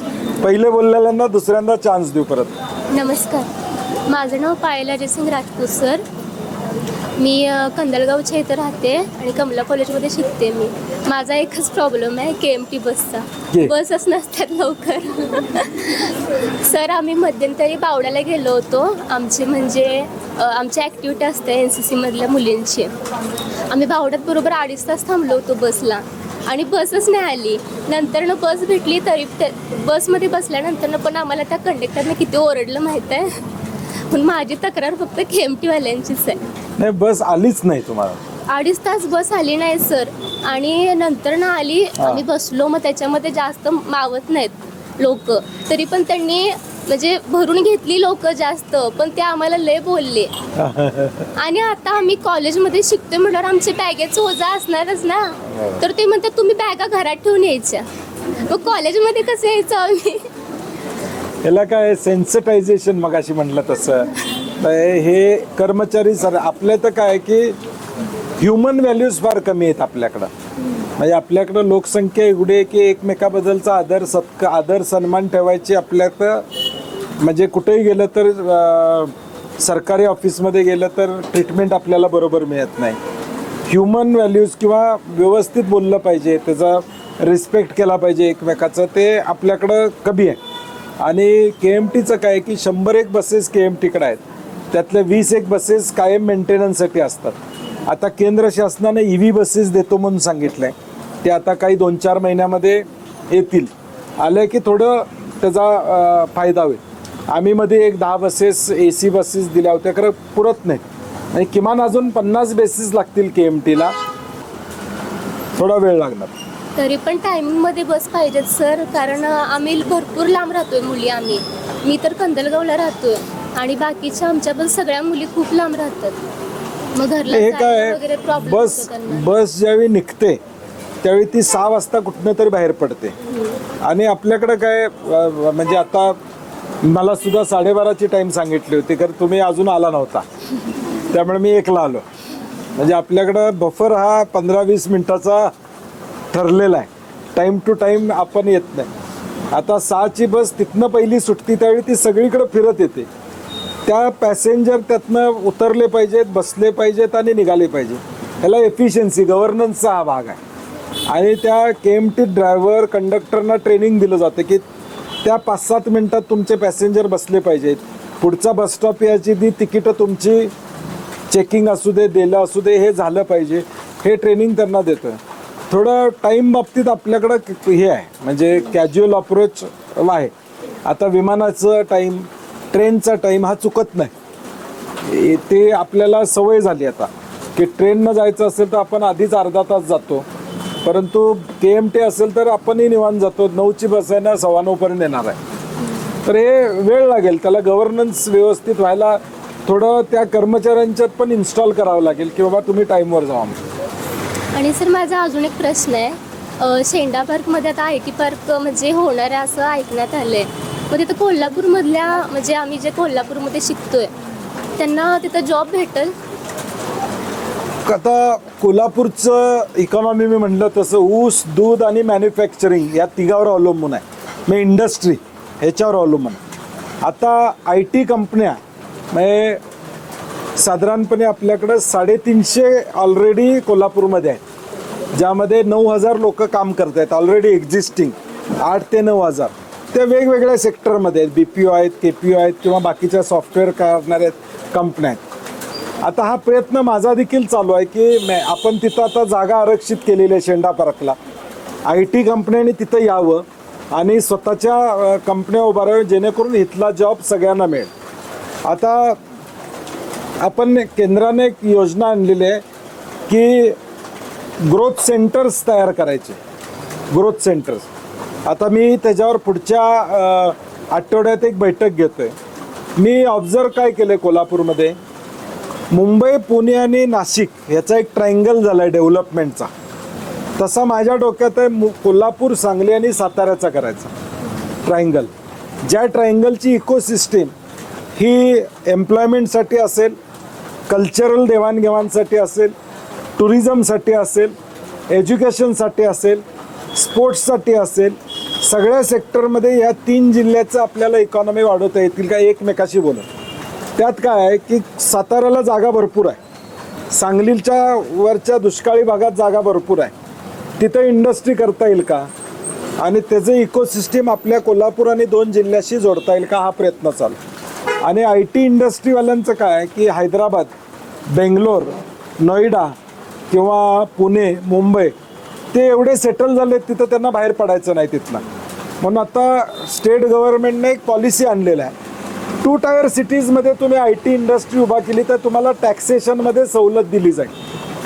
म्हणजे समजा कोल्हापूरमध्ये एखादी आय टी कंपनी आली, पुण्यात जर उभी केली तर त्याला 1 रुपया टॅक्स असेल, कोल्हापूरमध्ये आली तर त्याला 50 पैसे असेल. आता हे का करायला लागलो आहे की लोकांनी 2 टायर सिटीजमध्ये यावं, अट्रॅक्ट व्हावं, हा आपला प्रयत्न आहे. थोडा वेळ लागेल त्याला, ताबडतोब होणार नाही. मी प्रयत्न केलेत असं नाही, कारण की मी आय टी मिनिस्टर होतो, त्यामुळे या सगळ्या कंपन्यांना भेटलेला आहे, प्रयत्न केलेले आहेत. त्यांचे चॅलेंजेस वेगळे आहेत, त्यांना शहर सोडून जायचं नाही, म्हणजे मुंबई, पुणे सोडून त्यांना जायचं नाही. म्हणजे मी परवा देखील हा विषय आल्यावर मी सांगितलं, मी 2004 साली पहिल्यांदा आमदार झालो. 2005-06 साली पुण्यामध्ये एक सन अँड सँड हॉटेल आहे, आम्ही 6 मित्रांनी कॉन्ट्रीब्युशन काढले पैसे आणि तिथं सेमिनार ठेवला आणि आय टी कंपन्या बोलवल्या. 63 आय टी कंपन्या आल्या होत्या. विलासराव देशमुख साहेब मुख्यमंत्री होते. विलासराव देशमुख साहेबांना मी आग्रहानं उद्घाटनला बोलवलं. त्यांनी उद्घाटन केलं आणि सांगितलं तुम्ही कोल्हापूरला जावा, तुम्हाला सगळ्या सुविधा आम्ही देतो, म्हणजे CM म्हणून आम्ही सगळं सपोर्ट करू. ते निघून गेले स्टेजवर आणि मग मी कमिशनर स्टेजवर बसलो. पहिला प्रश्न होता कोल्हापूरमध्ये CBSEची स्कूल किती आहेत, दुसरा कोल्हापूरचं पाणी स्वच्छ नाही आहे, तिसरा एअरपोर्टला फ्लाईट्स तुमच्या किती काम करत आहेत, मॅकडोनाल्ड आहे का, म्हणजे हा प्रश्न होता पुढून आलेला, मॅकडोनाल्ड आहे का कोल्हापूरमध्ये. मग आमच्या लक्षात आलं की एक इकोसिस्टीम लागते आय टी पार्कला, आय टी फ्रॅटर्निटीला एक इकोसिस्टीम लागते. फ्लाईट आता सुदैवाने एअरपोर्ट झालेला आहे, फ्लाईट आपल्या चांगल्या चाललेल्या आहेत, थेट पाईपलाईन झालेलं आहे, पाणी स्वच्छ आपल्याला शहराला आलेलं आहे, कनेक्टिव्हिटी आपल्या कोल्हापूर शहराची चांगली झालेली आहे, कोकणातनं येणारे रस्ते आता व्यवस्थित व्हायला लागलेले आहेत, पुणे कोल्हापूर हायवे आता व्हायला लागलेला आहे. हे झाल्यामुळं उद्या नाही म्हटलं तरी पुण्यातल्या लोकांना यावंच लागेल इकडं आय टी पार्कमध्ये, कारण की पुणे आता कंजेस्ट झालेलं आहे. डिकंजेस्ट व्हायचं तर आता आम्ही कसं अट्रॅक्ट करतो त्याच्यावर अवलंबून आहे. म्हणजे पॉलिसीज आता आपण आणलेले आहेत की तुम्ही कोल्हापूरला या, सांगलीला या, साताराला या, तुम्हाला अपॉर्च्युनिटी आहे. इथं जे लागणारा शिक्षित वर्ग आहे तो तुम्हाला अवेलेबल आहे, हे देखील आपण त्यांना पटवून सांगितलेलं आहे. प्रयत्न चालू आहेत, ऑनगोईंग प्रोसेस आहे. आणि अजून एक लास्ट विचारायचं होतं फक्त की आता म्हणजे आय टी कंपनीत वगैरे ज्यांना जॉब लागणार तर म्हणजे खरोखर ज्याच्यामध्ये टॅलेंट आहे त्याला घेतलं पाहिजे, नाहीतर वशिला लावून नाही होत नाही. एखाद्याचं जर म्हणजे पूर्ण हेच होणार ना सर. आता त्यांच्या SOPs फार वेगळ्या आहेत. आम्ही राजकारणात आहे, मी अनेक कंपन्यांना फोन करतो, ते सरळ सांगतात इंटरव्ह्यूमध्ये जर तो झाला तर आम्ही कन्सिडर करणार. आता तो काळ राहिलेला नाही, आता तो काळ संपलेला आहे. आणि आत्ता देखील नोकरी पाहिजे म्हणून येणाऱ्यांची संख्या येते, आम्ही रेकमेंड करतो, पत्र देतो, कंपल्शन करू शकत नाही, कारण त्यांचे नॉर्म्स ठरलेले आहेत. मी सुद्धा अनेकांना सांगतो नोकरी लावायपर्यंत तुम्ही उपयोग करून घेऊ शकता एखादा, नोकरी टिकवणं त्याचं काम असणार आहे. तो एफिशियंट नसेल तर काढून टाकणार, तसं नाही होत. प्रश्न विचारला कारण म्हणजे आम्ही कॉलेजमध्ये बघतोय एवढ्या गोष्टीसाठी वशिला लावायला लागतोय सगळ्यांना, म्हणून हा प्रश्न विचार. आपल्याकडे सिस्टीम झाली बेटा ती, की सगळ्यांना वाटते की हे झालं. आता तुम्ही सगळे ॲडमिशन कशी मिळाली तुम्हाला? 10वीत चांगले मार्क. नाही हां मेरिटमध्ये मिळाल ना. हां मग आता इथं वशिल्यातलं कोण आहे ॲडमिशनचं सांगा. जाऊ दे आता सांगायला. ठीक आहे, मी काय म्हणतोय 1-2% बेटा 1-2% होईल. ऐक ना, 1-2% होईल ते थोडं. खरं 95% तरी मेरिटमध्ये येतात. 95% तसं प्रत्येक सिस्टीममध्ये लॅक्युना असतो काय ना काहीतरी. म्हणजे आपली 5 बोटं एकसारखी नाही आहेत, तसं प्रत्येक सिस्टीममध्ये काही ना काहीतरी लॅक्युना हा असतोच. म्हणजे हे मी का विचारलं सर, कारण हे बघा म्हणजे मुलींचं कसं असते, थोडेच वर्ष म्हणजे म्हणतात घरातली की बाबा तुला एवढंच वर्षामध्ये तुला करून दाखवायचं आणि तू एवढ्या वर्षातच करून दाखवायचं. असं काय नाही, लाईफ लॉंग करता येते. आता प्रत्येकाच्या भीती असते आणि माझ्या पण आहे म्हणून मी हा प्रश्न विचारला. नाही असं काय नाही आहे. आता आई वडील स्वतः तुम्हाला करिअर करायला संधी देतात. आई वडील सुद्धा आता लग्न झाल्यानंतर अनेक लोक मुलींना, तू अजून लहान आहे म्हणून तुला तसं वाटतंय, खरं अजून मोठी होशील ते तुझे ॲस्पिरेशन ज्यावेळी असतील त्यावेळी तुला आई वडील प्रोत्साहित करणार ना, तू कर, तुझं जर स्वतःची इच्छा असेल हे करायचं तर तुला प्रोत्साहित करणार. तुला आई वडील मागं ओढणार नाहीत, नाही तर मला फोन करणार. Thank you sir. सर माझा एक क्वेश्चन आहे. आता एकीकडे आपण म्हणतो झाडे लावा आणि झाडे जगवा, आणि एकीकडे नॅशनल हायवेसाठी आपण 30 झाडं कापतो. तर त्याच्यावरती तुमचं मत काय आहे? कारण अदर कंट्रीजमध्ये ते झाड जेव्हा तोडतात तेव्हा त्याला उचलून आहे असं ते दुसरीकडे त्याला ग्रो करतात. मग काही ठिकाणी ते करतात, आपल्या इथं पण करत नाहीत असं नाही. काही ठिकाणी खरं एक झाड तोडलं तर नॅशनल हायवेचे नॉर्म्स आहेत की बाबा 6 झाडं लावली पाहिजेत असा नॉर्म आहे. आता आम्ही परवासुद्धा त्याच्यावर मी विधान परिषदमध्ये बोललो की त्यांनी लावली का नाही बघायची यंत्रणा उभी केली पाहिजे. लावली का नाही बघायची यंत्रणा. आता गरजेचा इन्फ्रास्ट्रक्चर, गरजेचा म्हणतोय, गरजेचा इन्फ्रास्ट्रक्चर करताना वृक्षतोड करावी लागली तर ते एन्व्हायरमेंटची परवानगी घेतं गव्हर्नमेंट, आणि तिचं वृक्षारोपण कुठं करणार हे सांगितलं जातं. आता ह्यातला कॅच कुठं आहे की ती लावली का नाही बघणं. ती सिस्टीम अजून आपली होत नाही की लावली का नाही बघणं. आता ह्यात तुमच्यासारखे विद्यार्थी लक्ष देऊ शकतात. तुमच्यासारखे विद्यार्थी लक्ष देऊ शकतात. मगाशी जे तू म्हणली समाजकारण, हा एक पार्ट आहे. तुम्ही जर एखादा स्टेट प्रोजेक्ट असेल, नॅशनल प्रोजेक्ट असेल, पार्टी कुणाची असू दे, मी सत्तेत असलो तरी केलं पाहिजे. म्हणजे मी नाही आहे म्हणून बोलतोय असतला भाग नाही. MPCBचे नॉर्म्स आहेत, एन्व्हायरमेंट क्लिअरन्स मिळतो एखाद्या प्रोजेक्टला. त्या एन्व्हायरमेंट क्लिअरन्समध्ये नॉर्म्स टाकले जातात की हा प्रोजेक्ट करताना काय काय एन्व्हायरमेंटसाठी केलं पाहिजे गव्हर्नमेंटला आणि कुठं केलं पाहिजे. तिथं लिहून दिलेलं असतं की आम्ही कुठं करणार. ह्याच्यावर तुम्ही वॉच ठेवू शकता विद्यार्थिनी म्हणून सुद्धा. आज गुगलवर तुम्ही गुगल मॅपवर गेला तर तुम्हाला आता रत्नागिरीचा नकाशा दिसतो. तो नकाशा कधी अपडेट आहे हे सुद्धा तुम्हाला कळतं. मग तुम्ही जर मागच्या वर्षी झाडं लावली असतील तर यावर्षी नाही आहेत. तुम्ही एखादा मेल पाठवू शकता, सोशल मुवमेंट चालवू शकता. आता सोशल मुवमेंटची ताकद एवढी आहे की माधुरी हत्ती परत आली का नाही. मग तुम्ही हा समाजकारणाचा पार्ट देखील आपण करू शकतो. कसं आहे, आपण सगळं गव्हर्नमेंटनं करावं आणि सिस्टीमनं करावं असं नाही. आपण पण त्याच्यात पार्टिसिपेट झालं पाहिजे. आणि माझा एक अजून एक प्रश्न आहे, पण मला वाटतं की तुम्ही ती ऑपॉर्च्युनिटी द्यावी, पण तो मी लास्टला विचारेन. ठीक. Thank you sir. न विचारलेलं न देतात सर. एक राऊंड होऊ दे, तिला विचारू दे. एक राऊंड होऊ दे म्हणजे मग सेकंड राऊंड परत घ्या तुझा. गुड आफ्टरनून सर, माझं नाव भाग्यश्री तनमाग, मी कमला कॉलेजमध्ये NCC कॅडेट आहे. तुम्ही आत्ता जे विद्यार्थ्यांसाठी क्रांती केलं हे आम्हाला दिसून येते, पण भविष्यासाठी तुम्ही काय योजलं आहे? कशासाठी? भविष्यात तुम्ही विद्यार्थ्यांसाठी काय योजलेलं आहे? हा, आता काय केलं तुम्ही म्हणणं सांगा, काय केलं पाहिजे म्हणजे मी तुमचं ऐकतो. रोजगार संधी. हा, ते आहे, तो मेन प्रायोरिटी आहेच. आणि एवढंच सर माझं. नाही, रोजगाराची संधी. आता काय आहे की मी मगाशी सांगितलं, हा ट्रायंगल डेव्हलप केला तर काही अपॉर्च्युनिटीज एक्सप्लोअर करतायत. दुसरं मगाशी मी सांगितलं, तुम्ही अपस्किल केलं पाहिजे स्वतःला. स्पोर्ट्समध्ये चांगली अपॉर्च्युनिटी. आता स्पोर्ट्समध्ये पूर्वी काय होतं की स्पोर्ट्समध्ये एखादा मुलगा मुलगी गेले तर घरातले म्हणायचे काय फायदा आहे. आता तुम्ही नॅशनल खेळला तर तुम्हाला नोकरी लागते डायरेक्ट. त्यामुळं जॉब ऑपॉर्च्युनिटी पण तुम्हाला प्रचंड आहेत. त्यामुळे कोल्हापूरमध्ये स्पोर्ट्स इन्फ्रास्ट्रक्चर आपण चांगलं उभा करायचा प्रयत्न आपण करूया. रोजगारासाठी काही करता येते का बघूया. माझी एक इच्छा आहे, मला अजून ते शक्य झालेलं नाही, की तुमच्या सगळ्यांसाठी सॉफ्ट स्किलची एक इन्स्टिट्यूट काढायची आणि अगदी त्याचा खर्च जाईल एवढेच पैसे त्याला लावायचे. म्हणजे मी इन्फ्रास्ट्रक्चर उभं करणार, म्हणजे बिल्डिंग हे ते, असं माझी इच्छा आहे.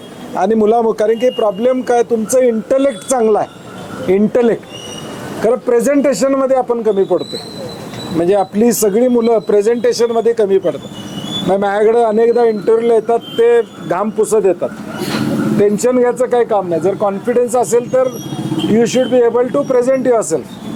तर सॉफ्ट स्किलमध्ये मला काहीतरी तुमच्या जनरेशनसाठी करायचं आहे. मला तसं डेडिकेटेड माणसं पाहिजेत जी पगारासाठी काम करणार नाहीत. तर सोसायटीच्या मुलांना बाबा एक NGOमध्ये कसं काम करतो आपण, की बाबा मला काहीतरी द्यायचं आहे, मुलांसाठी करायचं आहे या मुलाचं. तर माझी एक इच्छा आहे की सॉफ्ट स्किलमध्ये एखादी इन्स्टिट्यूट काढावी, ज्या इन्स्टिट्यूटमधून तुम्हाला पब्लिक स्पीकिंग असेल. आता ईमेल रायटिंग हा मेजर विषय आहे. ईमेल रायटिंग, कोर्सेराचा ईमेल रायटिंगचा कोर्स आहे, तो मी करायला घेतला आहे किंवा पूर्ण करत आलो, थांबलो आहे थोडा वेळेच्या अभावी. तर आता हे तुम्ही शिकलं पाहिजे. पण मी मगाशी सांगतोय ना तुम्हाला की स्किलिंग तुम्ही करा, काही ना काहीतरी नवीन गोष्ट करा. आता लिबरल आर्ट्स आलेलं आहे, तुम्ही म्युझिकमध्ये काहीतरी करू शकता पार्ट टाईम. आमचं काय झालं आता, पार्ट टाईम म्हणजे इंस्टाग्राम असं आमचं झालेलं आहे. आणि मग आपल्याला त्यात वेळ घालवला म्हणजे आपला वेळ गेला असं आपल्याला वाटायला लागलेलं. सोशल मीडिया पाहिजे, माझं पण म्हणणं नाही असं नाही. मी आत्ता बघत होतो मगाशी तुम्ही आल्यावर, असं नाही की बघत नाही. कारण मी रात्री माझा स्क्रीन टाईम बघतो, माझा जास्त ट्विटरवर जातो स्क्रीन टाईम. खरं तो कमी आणि किती युजफुल आहे तो, त्याचा अभ्यास तुम्ही केला पाहिजे. मागं दे तू सेकंड राऊंडमध्ये, परत फर्स्ट राऊंड झालाय तुझा आता. नमस्कार सर, मी दुर्गा तेलवेकर. मी एक NCC कॅडेट आहे. NCCमध्ये ऑब्स्टॅकल ट्रेनिंग आणि फायरिंग ह्या दोन अशा गोष्टी आहेत ना, ज्या NCC भवनमध्येच करता येतात. आणि ह्या गोष्टीमुळे कुठं तर आम्ही कॅम्पमध्ये आम्हाला ते करायला भेटतं. म्हणजे कॅम्पमध्ये गेलो तरच आम्हाला हे ऑब्स्टॅकल ट्रेनिंग आणि फायरिंग तिथं करता येतं. बाकी इतर वेळेस आम्हाला करता येत नाही. मग इथं हेडक्वार्टरमध्ये ती व्यवस्था नाही का? नाही आहे. तर त्यासाठीच म्हणजे ह्या गोष्टीमुळे आमची प्रॅक्टिस होत नाही. तर ह्या गोष्टीमुळे कुठं तर आम्ही मागं पडतोय NCC कॅडेट म्हणून. जेणेकरून कोल्हापूरची पोरं कुठं तर पुढं जावावी, दिल्लीपर्यंत जावावी. तर यासाठी म्हणजे कोल्हापूरमध्ये एखादा firing range NCC cadet NCC साठी सेपरेट केलं पाहिजे. NCC साठी सेपरेट केलं पाहिजे असं तो. आणि NCCच्या ज्या ठिकाणी NCC युनिट आहे त्या ठिकाणी ऑब्स्टॅकल ट्रेनिंगचं काय होऊ शकतं का? ग्राउंड ट्रेनिंगच्या ठिकाण नाही. आता कमला कॉलेजला जागा आहे, ते करू शकतात.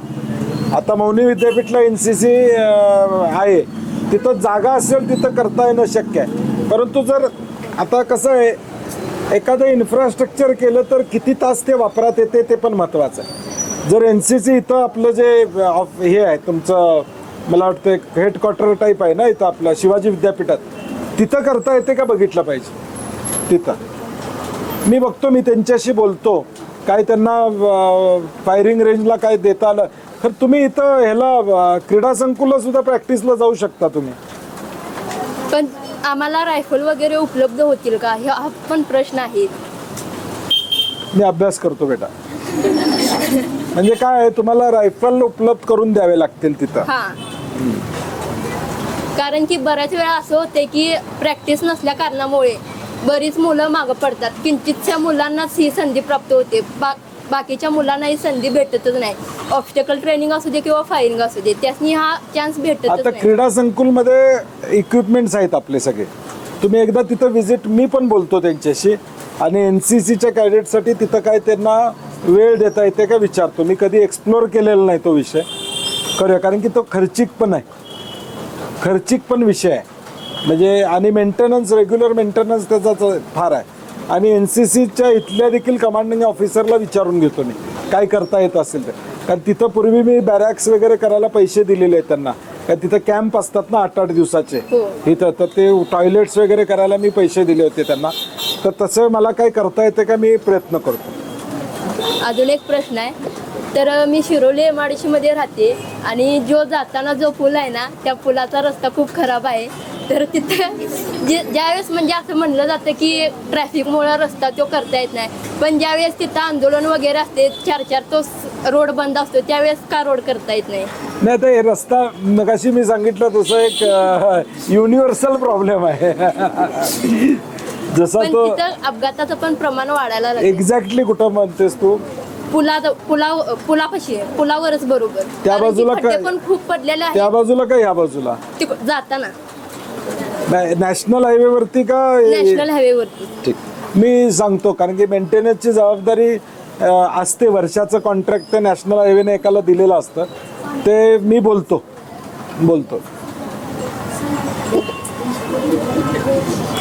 NCC भवनमध्ये सर पाण्याची पण सोय नाही. आम्ही कॅम्पमध्ये गेलो ना की तिथं आहे आम्ही ना? म्हणजे कॅम्पला गेलो ना, कुठं NCC भवनमध्ये, मी जाऊन आलोय तिथं.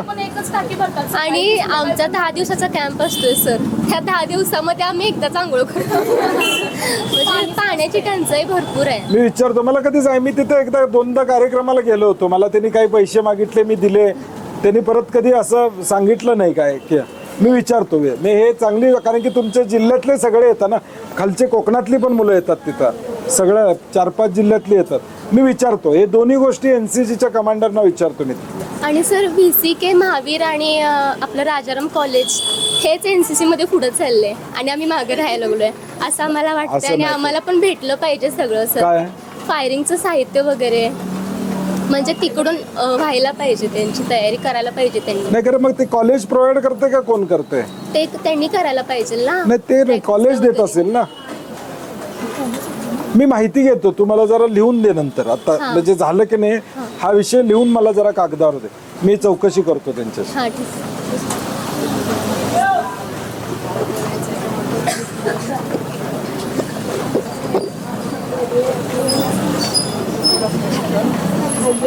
हॅलो सर, मी राजारामपुरी 2री गल्लीमध्ये राहते टाकाळ्यावर. तिथं राजारामपुरी अशा कॉलनीमध्ये गटरची सोय खूप प्रमाणात हे झाल्या, त्यामुळे गटरची सोय त्यामुळे लोकांना डेंग्यू, मलेरिया, कावीळ असे खूप प्रमाणात आजार होत आहे. पब्लिक ते काय पब्लिक इन्फ्रास्ट्रक्चर थोडं, आता काय झालंय की गेले 4.5 वर्ष महापालिकेची इलेक्शन नसल्यामुळं नगरसेवक असलं की त्याला बोलता येतं. आता तुम्ही कसं हक्कानं मला बोलताय, म्हणजे आम्ही पण लोकप्रतिनिधी म्हणून तुमचं ऐकून घेतो. मी आता काही सांगितलं, बाबा हे मी करू शकतो का, प्रयत्न करतो, किंवा सोल्युशन काय तर काढता येतं. प्रॉब्लेम महापालिकेत काय झालं, आता नगरसेवक नसल्यामुळं हे बेसिक प्रॉब्लेम सगळे राहिलेले आहेत. आता नगरसेवक असला की मग त्याच्यावर तुम्ही बोलता, त्यानं मतं घेतलेले असतात, त्यामुळं त्याचं दायित्व त्याच्याबरोबर काम करण्याशी असतं. हे नसल्यामुळं आता मेजर प्रॉब्लेम आहेत. आता दुसरा विषय काय, आपला अंडरग्राऊंड ड्रेनेज. आपल्या कोल्हापूर शहरामध्ये आता फक्त 120-130 किलोमीटर अंडरग्राऊंड ड्रेनेज आहे. कोल्हापूरमध्ये लागते 450 किलोमीटरचं अंडरग्राऊंड ड्रेनेज. अंडरग्राऊंड ड्रेनेज जो पण होत नाही तोपर्यंत पाण्याचा निचरा होणार नाही, आणि म्हणून पाणी रस्त्यावर येते. आता तुम्ही काही इथं पाईपलाईन टाकले असतील, ते घरच्या ड्रेनेजला जोडायचं चालू आहे. आता एक वर्ल्ड बँकेनं काही पैसे दिलेले आहेत फ्लड मिटिगेशनसाठी. आता त्यामध्ये राजारामपुरीतलं इथलं जे चोकअप होतंय किंवा नाला तो मोठा करणे असेल, किंवा पाण्याचा फ्लो सगळीकडनं नदीपर्यंत व्यवस्थित जाईल, असा एक प्लॅन वर्ल्ड बँकेकडनं मंजूर झाला. त्यामुळे तिथं पेशंट खूप जास्त प्रमाणात वाढल्यात. नाही, स्वच्छता नाही आहे. स्वच्छता, गटरची स्वच्छता ठीक नाहीये आहे, जास्त. मी आता तू सांगितल्यामुळे मी आरोग्य खात्याला सूचना देतो. गटर तर हे करणे खूप आवश्यक आहे. ते महापालिका इलेक्शन झाल्यावर कोण नगरसेवक निवडून येईल त्याचा कान धरायचा.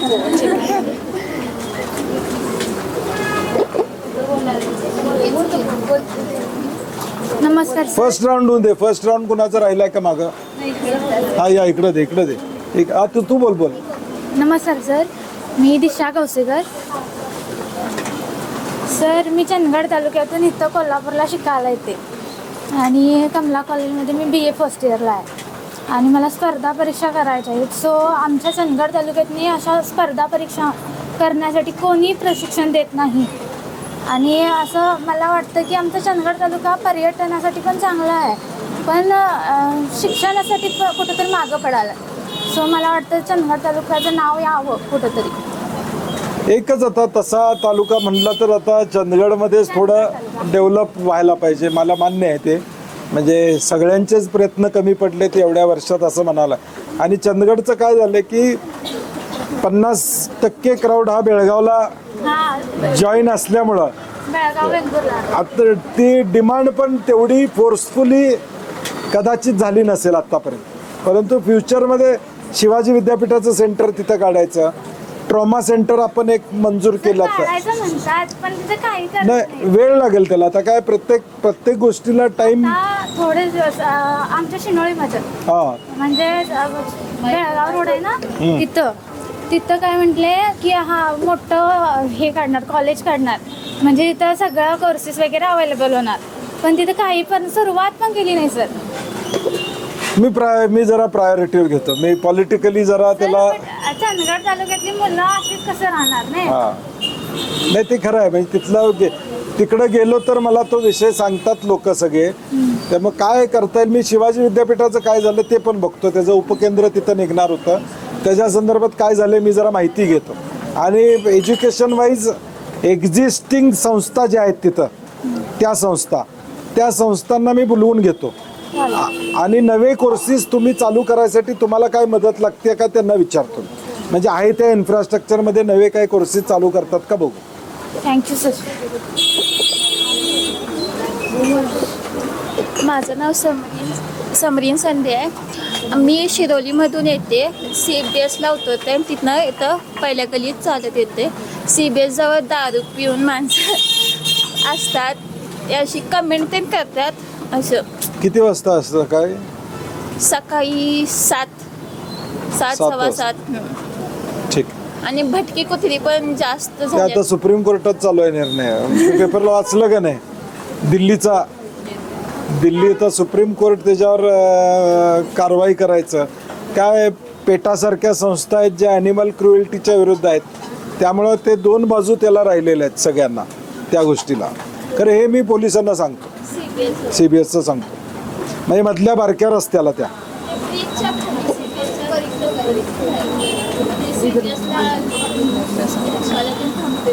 हा पलीक मागत्या रस्त्याला. ठीक आहे, मी सांगतो.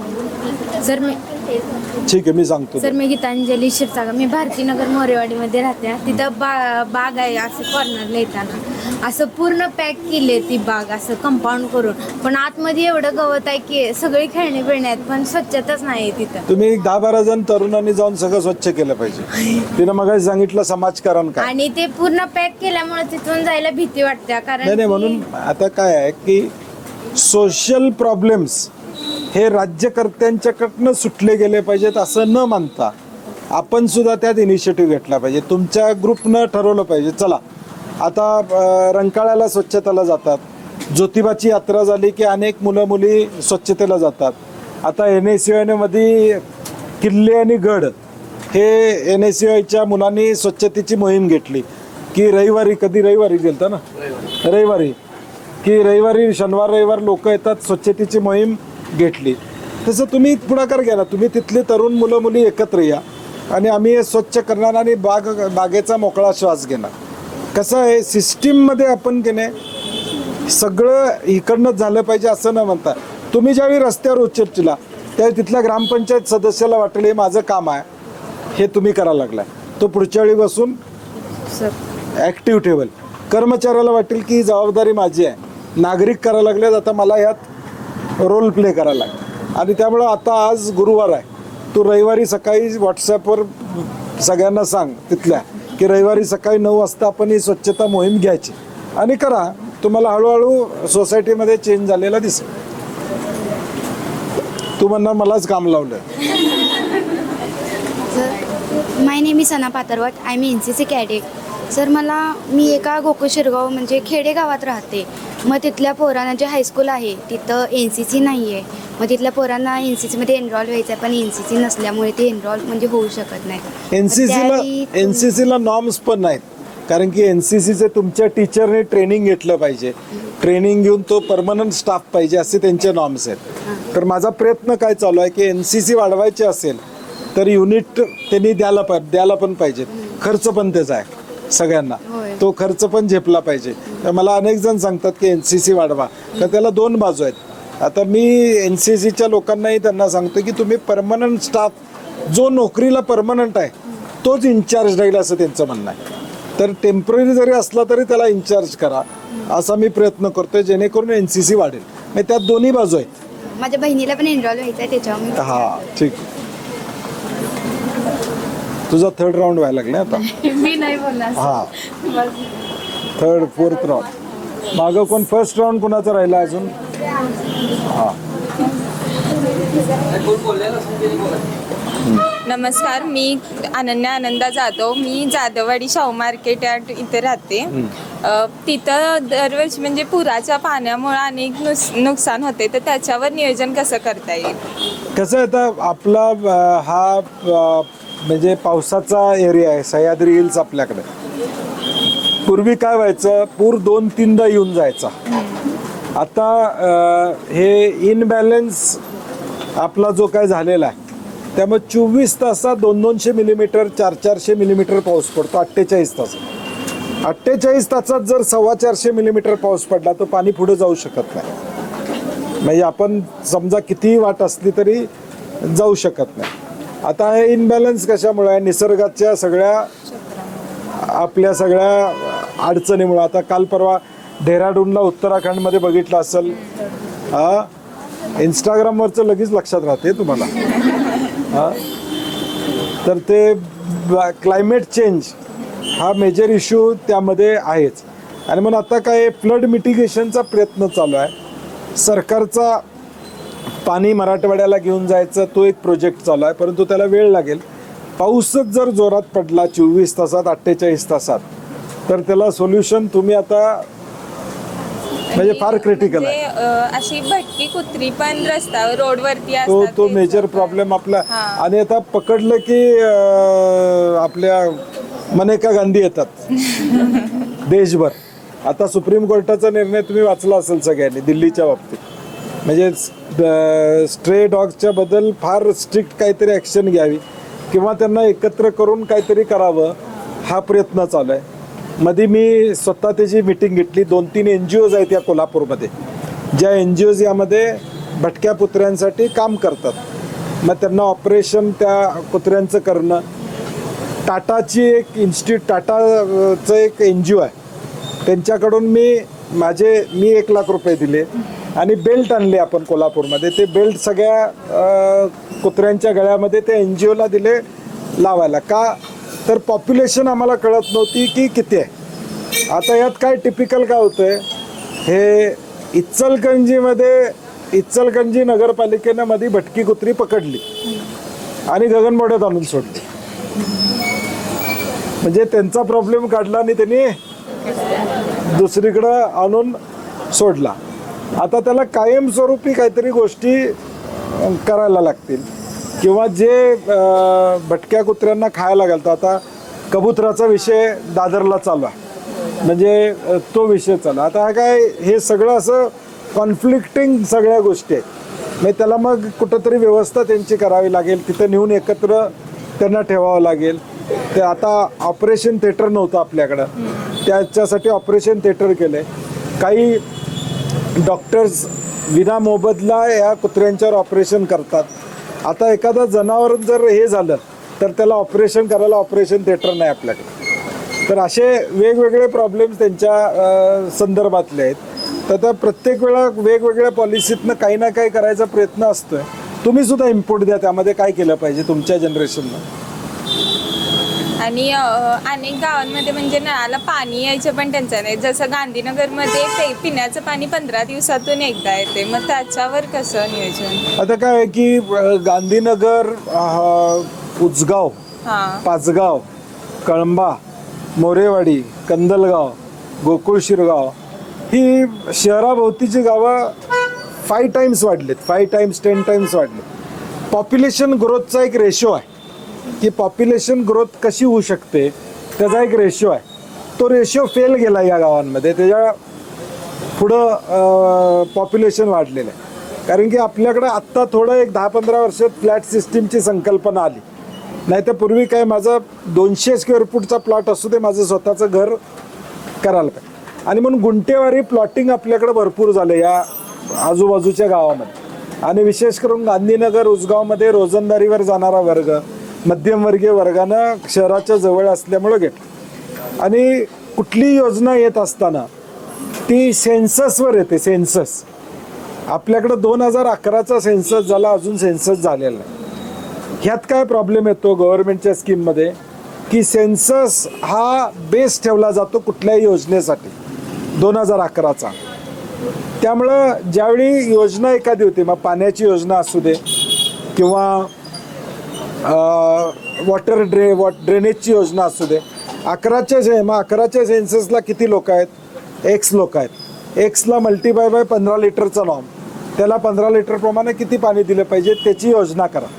आता ह्या गावांना सगळ्यांना ऋतुराज पाटील असताना एक 350 कोटीची योजना मंजूर केल्या.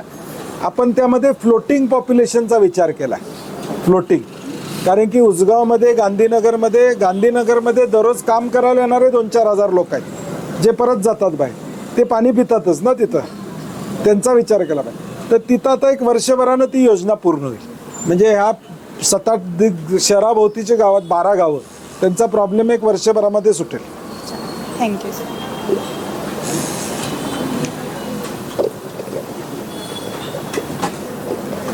नमस्कार, माझे नाव तृप्ती केसरकर आहे.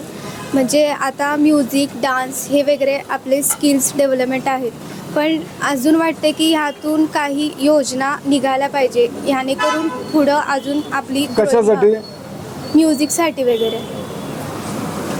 हां, म्युझिक क्लासेससाठी काय नाही आहे, बरोबर आहे. त्याला तसं काय माझ्या तरी ऐकण्यात नाही आहे. म्हणजे मी बाकीचं आता स्पोर्ट्सला अनुदान आहे, म्युझिकला वगैरे तसं काय नाही आहे अजून. तर अजून आपण त्यातून पुढे जाऊ शकतात ना मुलं मुली, त्यांच्याकडे स्किल असेल तर. हां, म्हणजे तो टॅलेंट वाढवायसाठी काहीतरी केलं पाहिजे असं तो. नाही, बरोबर आहे, चांगली सूचना आहे. कारण कधी असं डिमांड पण आलेली नाही कोणाकडनं. तू काय वाजवते? म्युझिक करते. काय सिंगिंग करते. सिंगिंग करते का? त्याला काय आहे की स्पोर्ट्समध्ये काय असतं बेटा, district level, state level, national level competitions ठरलेलं आहे. तुम्ही एक्सेल केलं तर तुम्हाला लगेच त्याचा रिझल्ट किंवा काही मिळू शकतं. ह्यात असं तशी सिस्टीम नाही आहे की कुठल्या कॉम्पिटिशनला कुठले हे करायचं. त्याला काय करायला पाहिजे, बेसिक शाळेमध्ये कॉलेजमध्ये जे म्युझिक शिकतायत त्यांना काही मदत करता येईल का, किंवा म्युझिक इक्विपमेंट्स देता येतील का. कारण की उद्या काय होईल, तू म्युझिक घेतलंस का नाही हे बघणार कोण उद्या. समजा शाळेनं सांगितलं, कॉलेजनं सांगितलं 50 विद्यार्थी आमच्याकडं गाणी म्हणायला, त्यांना 1000 रुपये अनुदान द्या. तर 50 विद्यार्थी नेमकं गाणे क्लास अटेंड करतात का नाही हे कसं कळणार. त्याच्यापेक्षा ठीक आहे, मी काहीतरी विचार करतो किंवा म्युझिक इक्विपमेंट्सचं अनुदान काय करता येते का बघू. Thank you sir. आता तबला वगैरे बाकीचं जिल्हा परिषद देतं, ते मंडळांना देतं, ते शाळांना कॉलेजेसला देता येते का जरा विचार करूया आपण. Good idea. असं काहीतरी सांगा नवीन मला सुद्धा काहीतरी रस्ता गटर सोडून काहीतरी वेगळं. ते दररोज असते मला सकाळी 7 वाजल्यापासून. आता मोबाईल तुम्ही बघितला, SMS वर 5 SMS ते असते अननोन नंबरवरनं. सर, तर माझा एक प्रश्न आहे की CBS रोडला जे खरकट वगैरे जे गाड्या टाकतात, महापालिका ते स्वच्छ पण करतात, त्यासनी सूचना पण देतात, पण ते कुठं तर फॉलो केलं जात नाही. तर त्यांच्यावर कडक ऍक्शन करावी. दंड केला जातो, त्यांना सांगितलं जातं. मी मगाशी म्हणलं ना, सिव्हिक सेन्स हा आपला सिव्हिक सेन्स पाहिजे. आपल्याकडं कोल्हापूर शहरामध्ये 100च्या वर बारके टिप्पर आहेत जे दररोज सकाळी दारात येतात आणि कचरा गोळा करून जातात. आता ज्यावेळी सकाळी येतात त्यावेळी आम्ही कचरा बाहेर ठेवला पाहिजे, त्या टाईमला आम्ही थांबलं पाहिजे.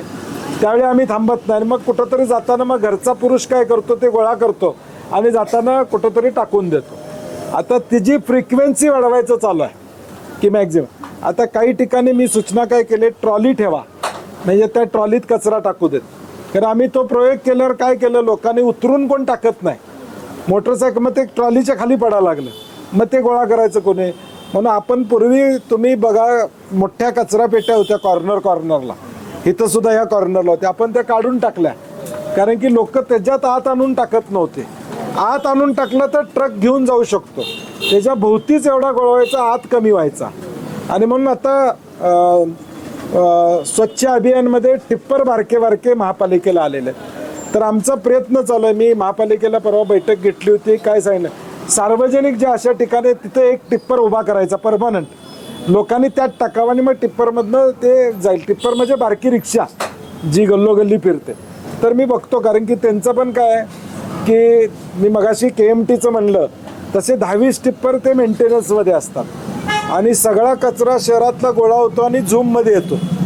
झूममध्ये आल्यावर तिथं 50 लाईनमध्ये असतात ऑलरेडी बारके, तो उतरेपर्यंत दुसरा राऊंड त्यांचा होतच नाही. तर आपण आता काय करायला लागलो आहे, शहराचं बायफर्केशन करून 5 सेंटर्स करायला लागलो आहे की तिथला कचरा तिथं टाकतील ते बारके टिप्पर, तिथनं मोठ्या डंपरमधनं तो झूमला येईल आणि मग तो बारका टिप्पर परत एक राऊंड मारेल जाऊन कचरा गोळा कराल. आता हॉटेल्समध्ये कंपल्सरी केलेलं आहे की त्यांनी त्यांचा वेस्ट हा रिसायकल करावा, हे आता आपण केलेलं आहे. परंतु हे गाडेवाल्यांचा प्रॉब्लेम आहे आणि दंड देखील महापालिका लावत असते. तुम्ही देखील सांगितलं पाहिजे, काका टाकू नका इथं, नाही तर चहा घेणार नाही म्हणायचं, पण ते ऐकतच नाहीत. आता हे मगाशी म्हटलं तसं बेटा सिविक सेन्स, म्हणजे कुठंतरी पिशवीत गोळा करून त्यांनी ठेवलं पाहिजे आणि संध्याकाळी नेऊन टाकलं पाहिजे कुठंतरी. सिविक प्रत्येकानं आपापली जबाबदारी घेतली पाहिजे. आणि अजून एक की परीख पूल जे आहे ना, त्याखाली पावसाळा चालू झाला की तिथं पाणी साठतं, problem. लोकांना येण्या जाण्याचा त्रास होतो तिथं. हा तो एक मेजर विषय आमचा काय की जॉग्रफी त्या परीख पुलाची अशी आहे की त्याला पॅरलल काय करता येत नाही. आपण प्रयत्न केला की पॅरलल काय करता येते का. आता मला वाटतं फुटब्रिजचं काम सुरू आहे, ते झालं तर मग तुम्हाला क्रॉस करायला प्रॉब्लेम येणार नाही, कारण की ते त्याच्यावरती काय इकडनं ST स्टँडकडनं आम्ही एक अलाइनमेंट बघितली होती, दाभोळकर कॉर्नरकडनं खालनं बोगदा करायचा, तो या इथं जनता बाजारपर्यंत आणता येईल का डायरेक्ट, म्हणजे ट्रॅफिकला पण आणि सगळ्याला. थोडं टीडीएस जॉब आहे तो, म्हणजे आम्ही माझ्याकडे 2-3 प्लॅन मी सुद्धा केले होते. रेल्वेच्या परवानगी मिळवणं, फ्लायओव्हर केला तर दाभोळकर कॉर्नरवरनं मग राजारामपुरीच्या दुसऱ्या गल्लीपर्यंत आणायला लागतो तो, कारण की त्याचा स्लोप मेंटेन करायला लागतो. तो टेक्निकल प्रॉब्लेम फार मोठा झाला आहे तिथला, म्हणजे त्याला आता फुटब्रिज झाला तरच तुमचा प्रॉब्लेम सुटेल. त्याला विद्यार्थ्यांसाठी दुसरे कुठले फुटब्रिज नाही, फुटब्रिज होईल ना तिथं, होईल ना. हा होईल.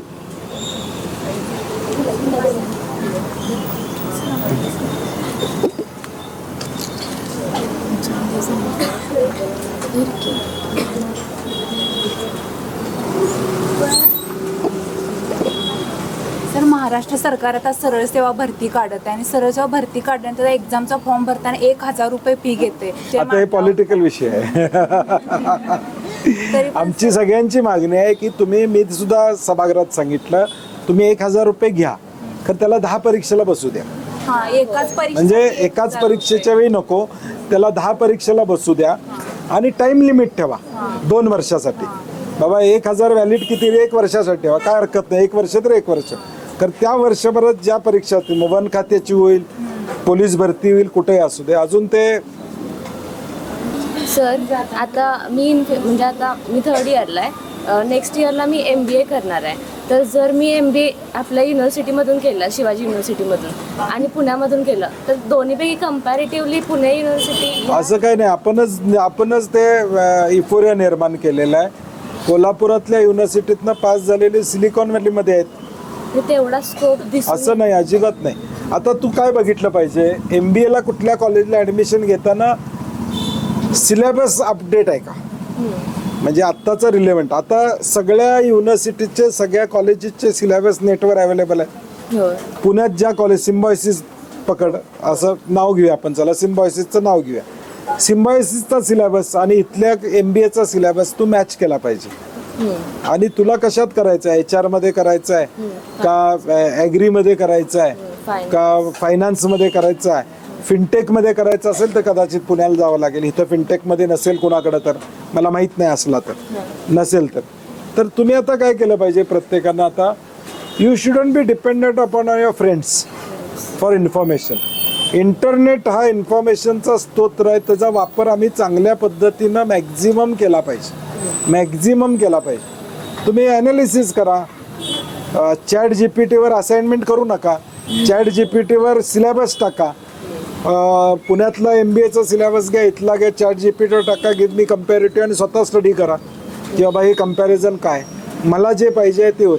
आणि जर आता हे राहिलं नाही, शिवाजी विद्यापीठचं देखील महत्त्व मोठं आहे. शिवाजी विद्यापीठातून पास झालेला सुद्धा जॉब ऑपॉर्च्युनिटी प्रचंड मिळतात. एंटरप्रेन्योरशिप करणारी सुद्धा मोठं आहेत. आत्तापर्यंत 30 वर्षामध्ये शिवाजी विद्यापीठातून पास झालेली माणसं मोठ्या पदावर गेलेलीच आहेत ना. अनेक रोखण्या लागलेल्या आहेत सगळ्यांना, असं नाही आहे.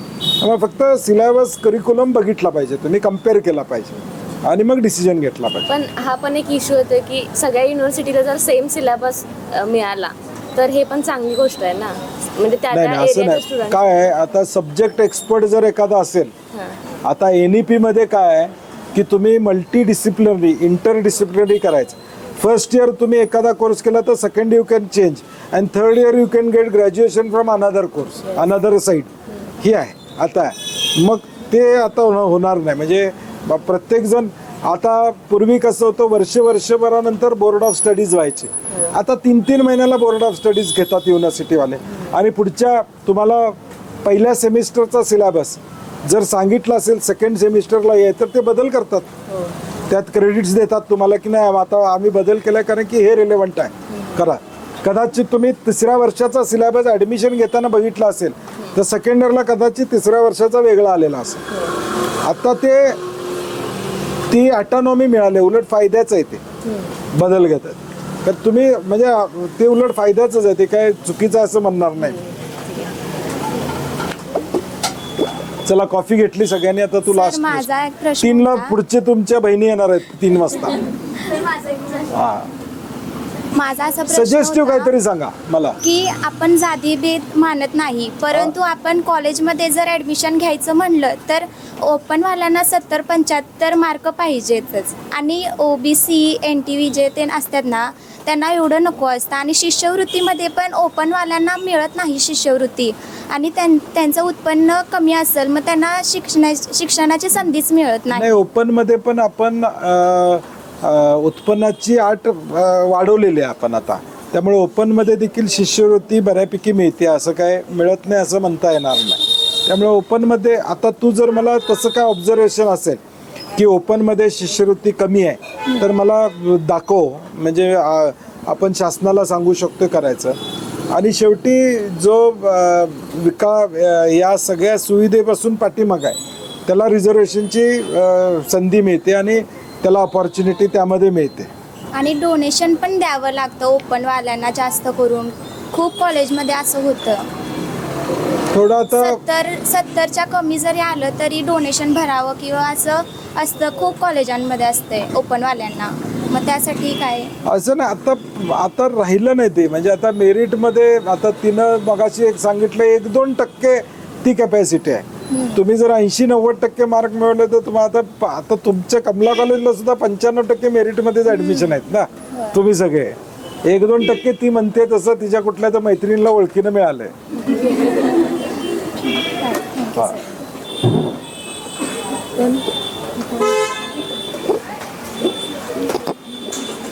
मी पहिलाच एक गोष्ट सांगेन की तुमचं उत्तर कदाचित ह्या गोष्टीवर हे असेल की हे पॉलिटिक्स आहे, पण तरीही कारण ही ऑपॉर्च्युनिटी परत मिळत नाही आणि तो प्रश्न माझ्या मनात सारखा येतोय, त्यामुळे मी विचारेन. तर खरं तर कायद्यावरती सगळं चालतं. कायदे प्रत्येक गोष्टीला लागू असतात. प्रत्येक एक डिपार्टमेंट सोशल सर्व्हिस देत असतात. बॉर्डरवर जर बघितलं प्रत्येक इंडियन आर्मी ही युनिटीमध्ये असते. मग मधल्यामध्ये पॉलिटिक्समध्ये एकमेकांवरती टीका का असते? उदाहरण काय म्हणजे काय म्हणजे टीका म्हणजे कशावर म्हणते? म्हणजे मतभेद वगैरे असतात. कसे म्हणजे उदाहरण मला सांग, म्हणजे मला I can answer your question properly. म्हणजे तो जो कायदा असतो स्पेसिफिक त्याच्यावरती किंवा जी सर्व्हिस प्रोव्हाइड करायची आहे मग ते एकमेकांबद्दल म्हणजे विरोधात का असतात? नाही, तसं विरोधात नसते काय. म्हणजे मला प्रश्न नेमका लक्षात आला नाही. तुझ्या डोक्यात काय आणि तू फ्रेज करायला लागलीस प्रश्न, तुझ्या डोक्यात वेगळं काहीतरी आहे. तू व्यवस्थित ओपन बोल ना, काय तर मला अडचण नाही. ओपन म्हणजे युनिटी का नसते पॉलिटिक्समध्ये? नाही, युनिटी असते. आता ज्यावेळी आता पहलगाममध्ये हल्ला झाला त्यावेळी विरोधी पक्षांनी सगळ्यांनी स्टेटमेंट काढलं की we are with the government आणि सैन्याबरोबर आम्ही आहोत. सैन्यानं जी ॲक्शन घ्यावी त्यात कुठलंही राजकारण कोण करणार नाही, सैन्यानं ॲक्शन घ्यावी हे पहिलं स्टेटमेंट सगळ्या पॉलिटिकल लिडर्सनी केलं. तुम्ही टाईमलाईन बघितलं तर तुमच्या लक्षात येईल. आता ज्यावेळी हे होतं, पहिला एखादी इमर्जन्सी येते किंवा टेररिस्ट अटॅक होतो, पहिलं काय असतं, सगळ्यांनी एक राहणं. ते आपल्या देशामध्ये घडलं. म्हणजे या पहलगामच्या वेळी सगळे एकत्र राहिले.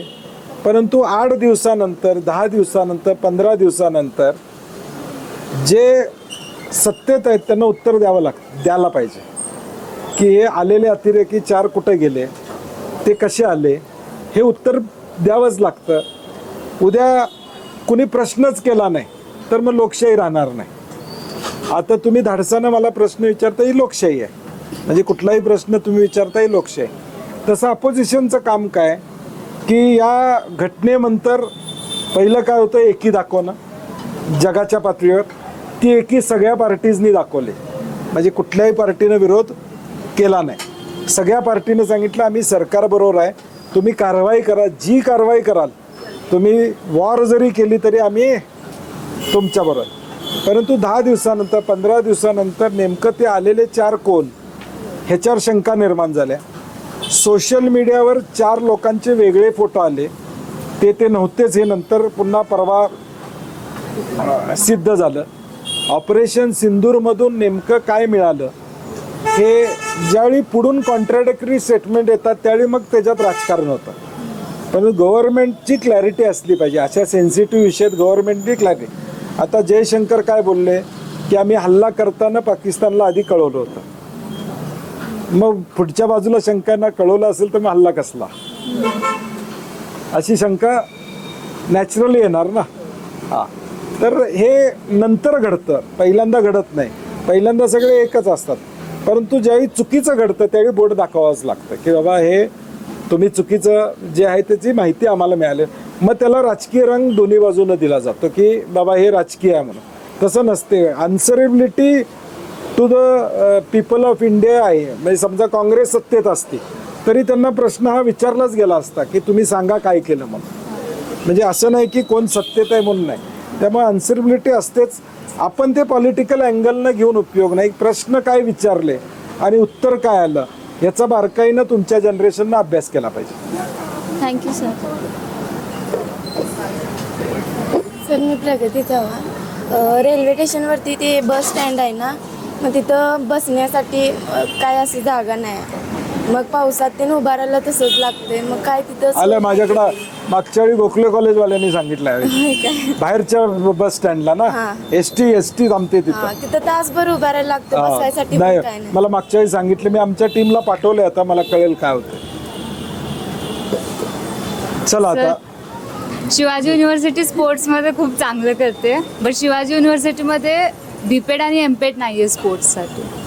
असेल ना, मला म्हणजे नाही आहे, कोर्स नाही आहे, कोर्स नाही आहे बीपेड आणि एमपेड, छत्रपती संभाजीनगरला आहे मला वाटते, ज्याच्यासाठी बाहेर जावं लागतं.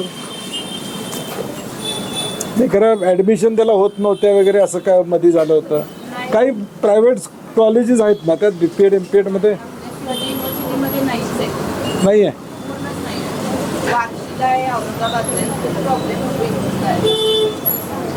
ठीक आहे, मी बघतो. म्हणजे मला आला होता माझ्याकडे एकदा हा विषय. खरं म्हणजे काय झालं मी बघितलेलं नाही, मी बघतो त्याच्यात. आणि सर एक लास्ट क्वेश्चन, आता स्पोर्ट्स मॅनेजमेंटमध्ये वेगवेगळे कोर्सेस आहेत. आता physiotherapy is also part of sports management. आता बीपीएड एमपीएडचे नॉर्म बदलतील थोड्या दिवसानंतर. आता एमबीए नाही तेच नाही, एमबीए इन स्पोर्ट्स मॅनेजमेंट आता आलेलं आहे. अनेक वेगवेगळे कोर्सेस आलेले आहेत आणि ते पण नोकरीला ग्राह्य धरले जातील आता पुढं. बीपेड आणि एमपेड लागते. ते आहे आता नॉर्म तरी आता तोच आहे.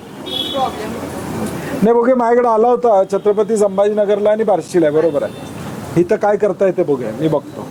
आणि सर एक लास्ट क्वेश्चन, दिल्लीनं जसं स्ट्रीट डॉग्सच्या वेळेला क्विक ॲक्शन घेतली तसंच मग रेपिस्ट आणि मर्डर्सच्या केसमध्ये लॉ अँड ऑर्डर आणि जस्टिस एवढा डिले का होतो?